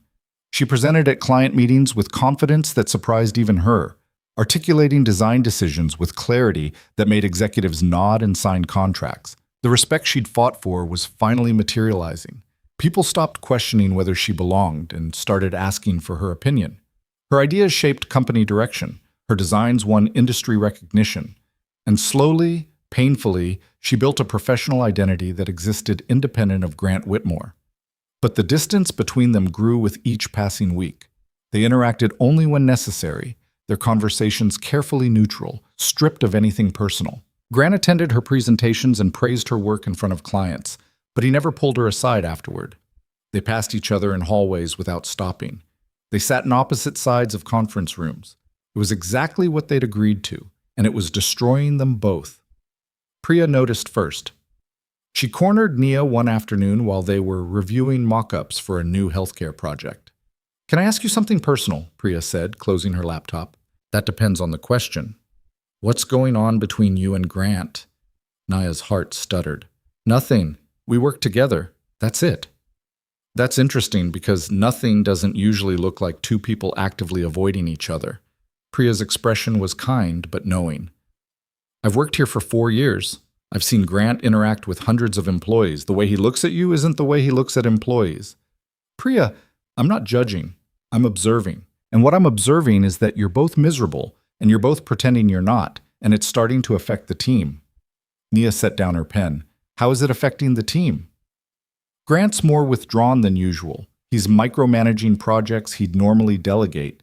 He's shorter with people, less patient. And you, Priya paused. You're brilliant and professional and you do incredible work. But you're not happy, and people can tell. My happiness isn't relevant to my job performance.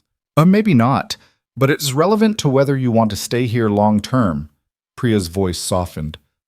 Look, I don't know what happened between you two, and I'm not asking, but I do know that whatever you're both trying to protect by staying apart isn't worth what it's costing you. Before Nia could respond, her phone rang. The school. Her stomach dropped as she answered. Ms. Brooks? This is Principal Morrison at Riverside Elementary. Zoe had an incident today. She's fine, but we need you to come pick her up. 20 minutes later, Nia was in the principal's office, Zoe sitting beside her with tears streaming down her face. Apparently, her daughter had gotten into a fight with another student, something completely out of character for her normally gentle child. What happened, baby? Nia asked, pulling Zoe close. Emma said I didn't have a real family because I don't have a dad. Zoe's voice was small and broken. She said families need a mom and a dad, and we're not a real family because it's just you and me. Nia's heart shattered. Oh, sweetheart, that's not true. We're absolutely a real family. But we're different from everyone else. All the other kids have dads who pick them up and come to school events, and Zoe's voice broke. Why don't I have a dad, Mommy? What's wrong with us? Nothing is wrong with us. Nia cupped her daughter's face, forcing Zoe to meet her eyes. Listen to me. Families come in all shapes and sizes. What makes a family real is love, not who's in it.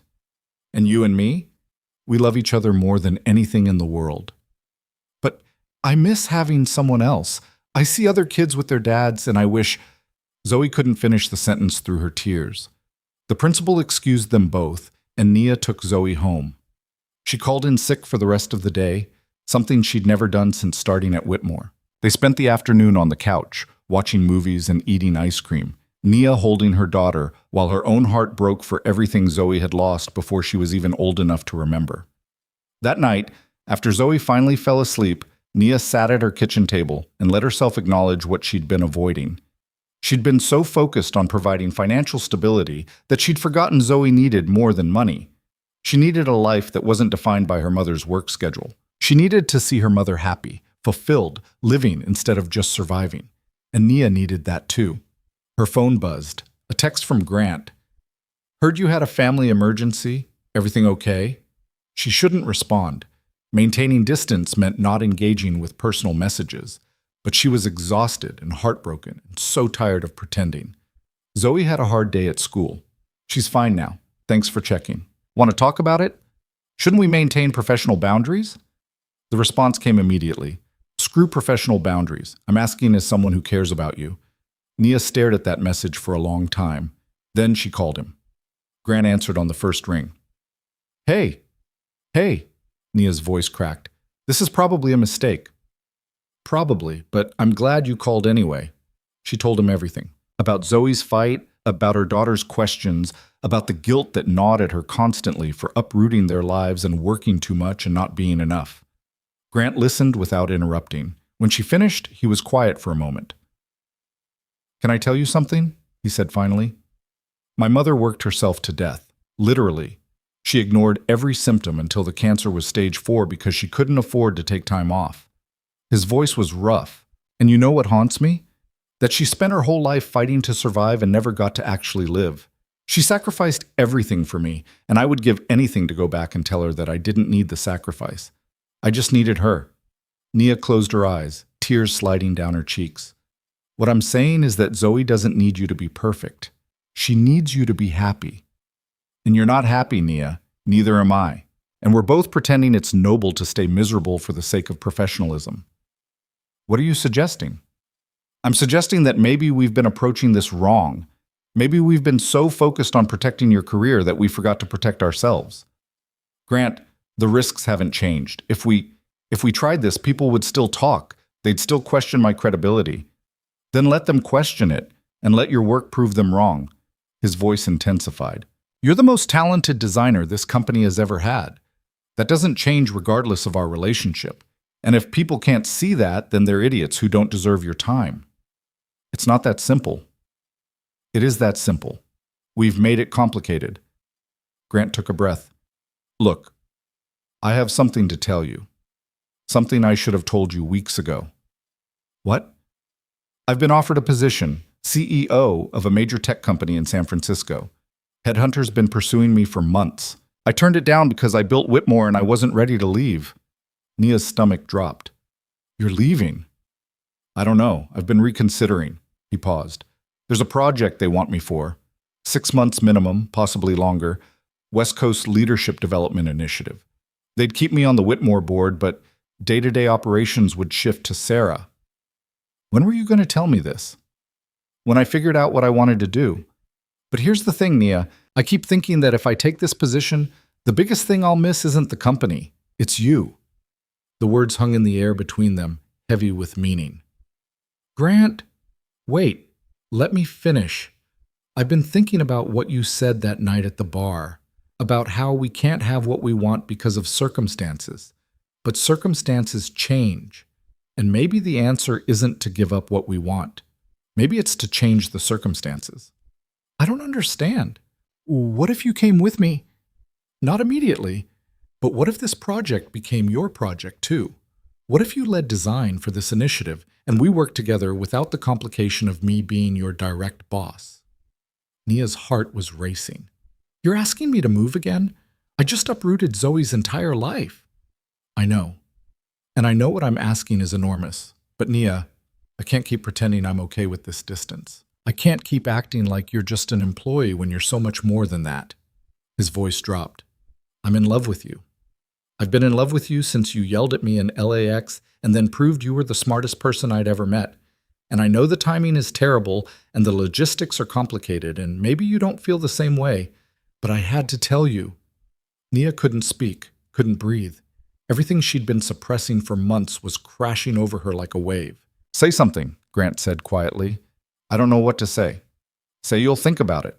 Say you'll consider that maybe we deserve a chance. Say something other than silence.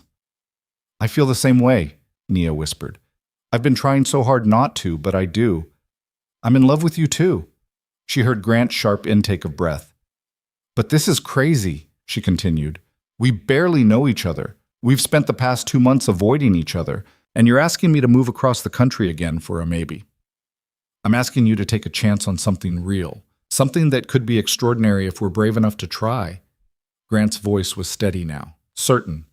And I'm not asking you to move immediately. I'm not taking the position for another 6 weeks. That gives us time.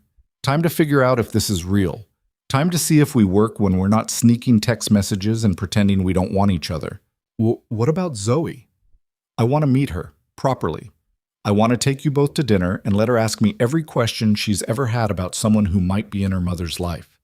And then I want to let her decide if this is something she wants too. Nia's vision blurred with tears. You do that? I'd do anything for you, including walking away if that's what you need, but I'm hoping that's not what you need. It's not. Nia wiped her eyes. I don't want you to walk away. I want to try this, even though it terrifies me. It terrifies me too. But everything worth having is terrifying. They talked until 3 in the morning, making plans and acknowledging fears and saying all the things they'd been holding back for months. When Nia finally hung up, she felt lighter than she had in weeks. Terrified, but lighter. The next morning, she walked into Grant's office and closed the door. We need to talk about disclosure, she said without preamble. Grant looked up from his laptop, surprise flickering across his face. Disclosure? If we're doing this, we're doing it right. That means HR paperwork, transparency with the team, and clear boundaries about our working relationship versus our personal one. Nia sat down across from him. I won't have anyone question whether I earned my position here. No one would. They would. And they will. So we get ahead of it. We disclose the relationship. We document that any future promotions or projects go through Sarah for approval. And we make it crystal clear that personal and professional are separate. Grant studied her for a long moment, then smiled. You've been thinking about this. I've been thinking about nothing else since we hung up. Nia leaned forward. I meant what I said. I want to try this, but I also meant what I said about doing it right. Then we'll do it right. Grant opened a drawer and pulled out a form. HR relationship disclosure. I grabbed it this morning, just in case. You were that confident I'd say yes? I was that hopeful. He slid the form across the desk. And I want you to know something. If this doesn't work out, if we try and it's not what we thought, it won't affect your job here. That's in writing. I already discussed it with Sarah and the board.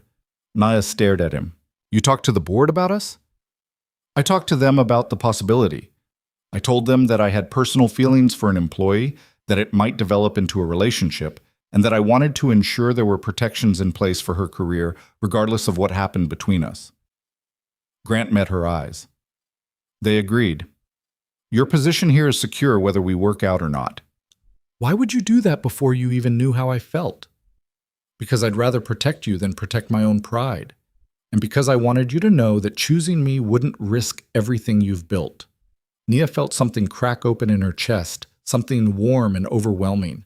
This man, this brilliant, infuriating, impossibly considerate man, had thought of everything. Okay, she said quietly, let's fill out the form. They did, right there in his office, both signing the disclosure that would make their relationship official to HR and the company. When they finished, Grant stood and walked around the desk. Can I kiss you now, or do we need to wait for HR to process the paperwork? Nia laughed, and it felt like the first real laugh she'd had in months.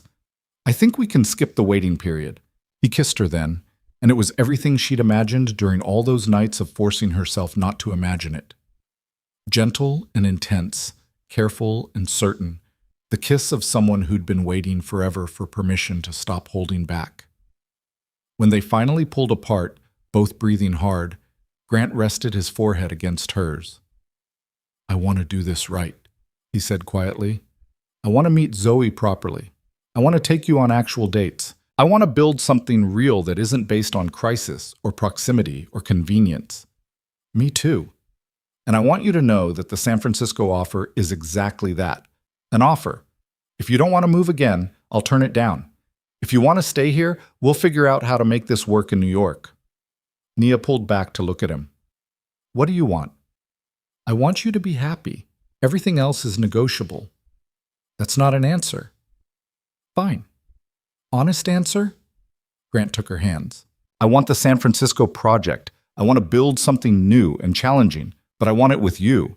And if that means waiting until Zoe's older, or figuring out long distance, or turning it down entirely, I'll do any of those things. What if I said I wanted to come with you? Hope flared in Grant's eyes. Do you? I don't know yet, but I want to explore it. I want to meet the team, understand the project, see if it's something that excites me professionally. Nia squeezed his hands. Because I'm not moving across the country again just to follow a man, even a man I love. I'm only going if it's right for my career and for Zoe. I wouldn't want you to come for any other reason. Good, then let's figure this out together. The next 6 weeks were a revelation. Grant met Zoe over dinner at a casual Italian restaurant, and Nia watched her daughter interrogate him with the fearlessness only 6-year-olds possessed. What was his favorite color? Did he like cats or dogs? Could he do a cartwheel? Had he ever been to Disney World? Grant answered every question with patience and humor, and by the end of the night, Zoe had declared him pretty cool for a grown-up. It wasn't love, but it was acceptance, and for now, that was enough.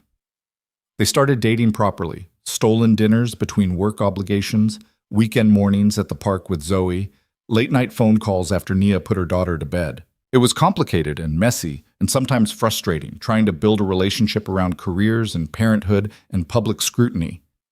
But it was also real. More real than anything Nia had felt in years. The team's reaction to their disclosed relationship was mixed. Some people were supportive, happy to see their CEO and star designer finding happiness. Others were skeptical, watching Nia's work with extra scrutiny to see if she was getting special treatment. A few were outright hostile, convinced she'd manipulated her way into Grant's affections for professional gain. Nia handled all of it with the same grace she'd shown her entire career. She let her work speak for itself, maintained professional boundaries in the office, and refused to engage with gossip or speculation. And slowly, the novelty wore off. People moved on to other drama. Her relationship with Grant became just another fact about her, no more interesting than where she lived or what school Zoe attended. 3 weeks before Grant was scheduled to start in San Francisco, He and Nia flew out to tour the facility and meet the team. Zoe stayed with Maya, who'd flown to New York specifically to help out. The project was impressive. A collaborative initiative between 3 major tech companies to develop accessible design standards across platforms. The kind of work that could genuinely improve millions of users' lives. The kind of work Nia had dreamed about doing. The lead architect was a woman named Dr. Rebecca Hart, sharp and passionate, and immediately someone Nia wanted to work with. "We need a design director," Rebecca said over lunch. "Someone who understands user research, can wrangle teams from different companies, and isn't afraid to push back on bad ideas. Grant said you might be interested."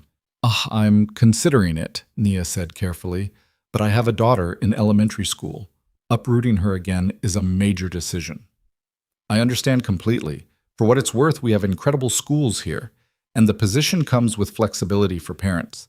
We believe people do their best work when they're not sacrificing their families." Rebecca smiled. "But take your time, think about it. Talk to your daughter, make the decision that's right for all of you." That night, back in their hotel room, Grant and Nia lay in bed talking about the future.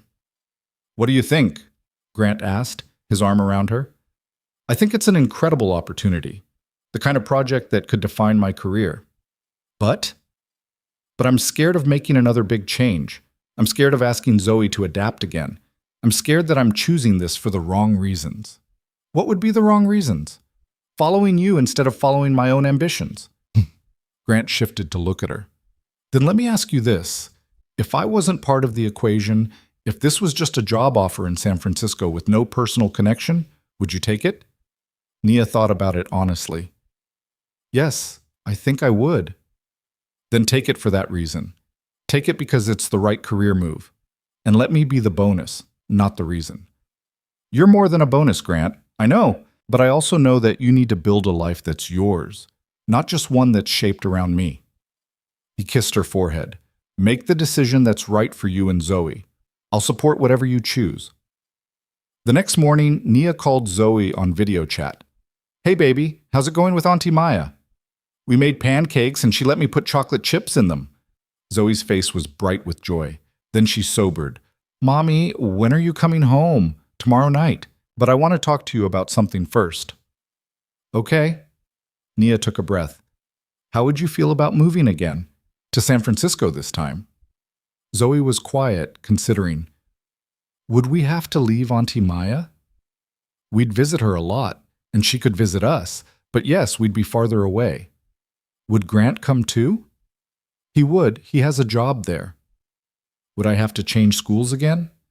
"You would. But I've looked at the schools there and they're really good. And this time we'd be moving because of my job. Not because we have to, but because it's an amazing opportunity." Zoe chewed her lip, thinking. "Would you be happy there?" The question caught Nia off guard. "What do you mean, baby?" "You've been happier since Grant. You smile more. You don't look as tired." Zoe's voice was small but certain. "I want you to be happy, Mommy. So if San Francisco makes you happy, we should go." Nia's eyes filled with tears. "You're the most amazing kid in the world. You know that?" "I know." Zoe grinned. "Can we get a dog when we move?" "We'll talk about it." "That means maybe." After they hung up, Nia sat for a long time thinking about her daughter's wisdom. Zoe was right. She had been happier, not just because of Grant, but because she'd finally stopped running from fear and started running towards something she wanted. She found Grant in the hotel's business center, working on his laptop. "I'm taking the job," she said without preamble. He looked up, hope and caution warring in his expression. "You're sure?" "I'm terrified, but I'm sure." Nia sat down beside him. "This project is incredible. Rebecca is someone I want to learn from. And yes, being near you is part of it, but it's not the whole reason. I'm doing this for me." Grant pulled her close, and Nia felt the tension drain from his body. "When do you want to tell Rebecca?" "Now, before I lose my nerve." They called Rebecca together, and she was thrilled. She promised to send over the formal offer by end of week, along with information about relocation assistance and school districts. They'd start in 6 weeks, giving Nia time to transition her projects at Whitmore and get Zoe enrolled in her new school. The next month was controlled chaos. Nia worked 16-hour days, ensuring her projects were in good shape for her successor. She and Grant found an apartment in San Francisco with space for Zoe and proximity to good schools. She enrolled her daughter in yet another new school, this one with an art program that made Zoe's eyes light up. And somewhere in the chaos, she realized she was building a life she actually wanted instead of just surviving the one she had. The goodbye party at Whitmore was bittersweet. Priya cried and made Nia promise to video chat weekly. Marcus gave her a hug and told her she'd changed how the team thought about design. Sarah handed her a list of freelance clients who might want her expertise because talent like yours shouldn't be limited to one company. On her last day, Nia packed up her desk and took one final look at the space where she'd proven herself. The place where she'd gone from desperate job candidate to respected design leader. The place where she'd found her professional voice and personal courage. Grant appeared in the doorway. Ready? Almost. Nia picked up the letter he'd written her on her first day, the one documenting her Patterson project success. She'd kept it in her desk drawer, a reminder of what she was capable of when she trusted herself. Actually, yes, I'm ready. They flew to San Francisco together, Zoe between them on the plane, chattering about her new school and whether they'd really get a dog. Grant held Nia's hand during takeoff, and she felt the same electricity she'd felt that first flight, when they were strangers heading toward an uncertain future. Except now they weren't strangers. They were partners. And the future wasn't uncertain. It was terrifying and exhilarating and full of possibility. The first month in San Francisco was an adjustment. New apartment, new routines, new challenges at work. The project was even more complex than Nia had expected, requiring her to navigate politics and personalities across 3 competing companies. There were late nights and frustrated moments and times when she questioned whether she'd made the right choice. But there were also breakthroughs, designs that made users' lives genuinely better, collaborations that pushed her to grow as a designer, and moments when she looked around the conference room and realized she was exactly where she was supposed to be. Grant's leadership of the initiative was masterful. He gave Nia space to lead design while supporting her when politics got difficult. He never undermined her authority or made their relationship a factor in professional decisions.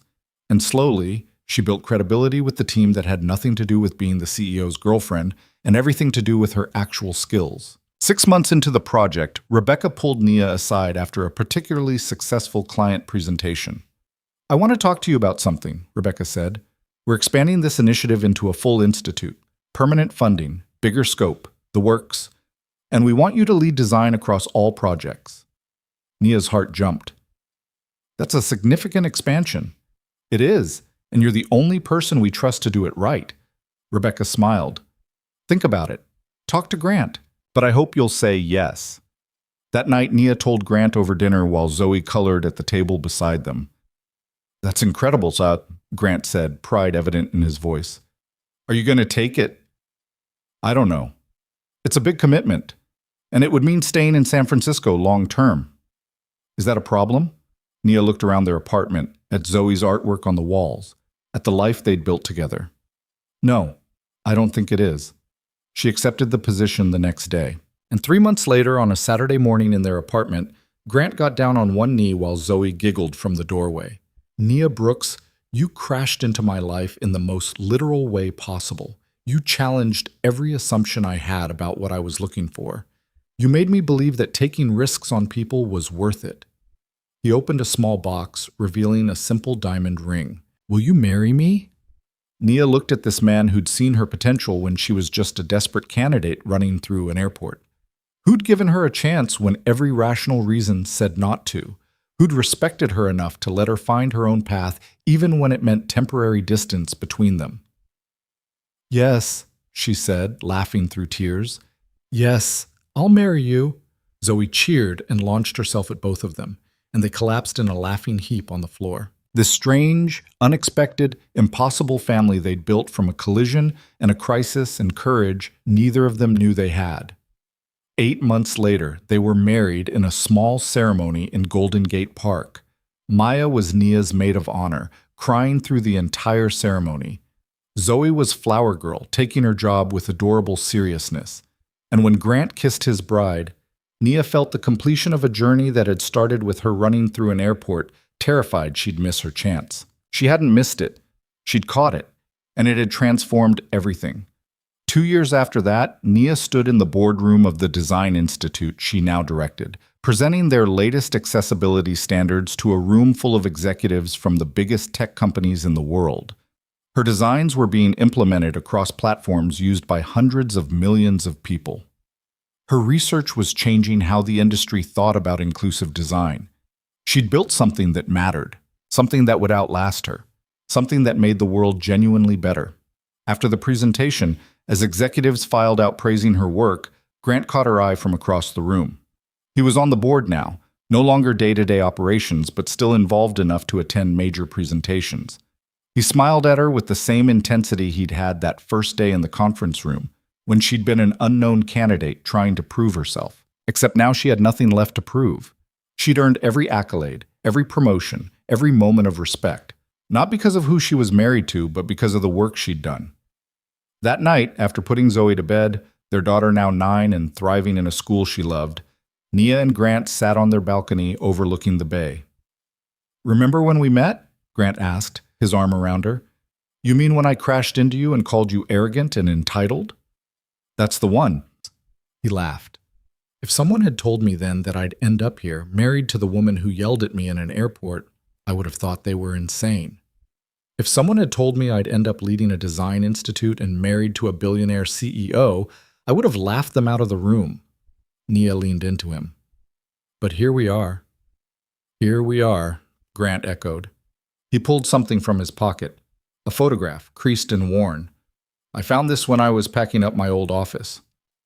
Nia took it. It was the security camera still from LAX, the moment of their collision. She was sprawled on the ground, bags scattered everywhere, looking up at Grant with fury in her eyes. And he was looking down at her with an expression that Nia now recognized as the exact moment he'd seen something in her that neither of them understood yet. "You kept this?"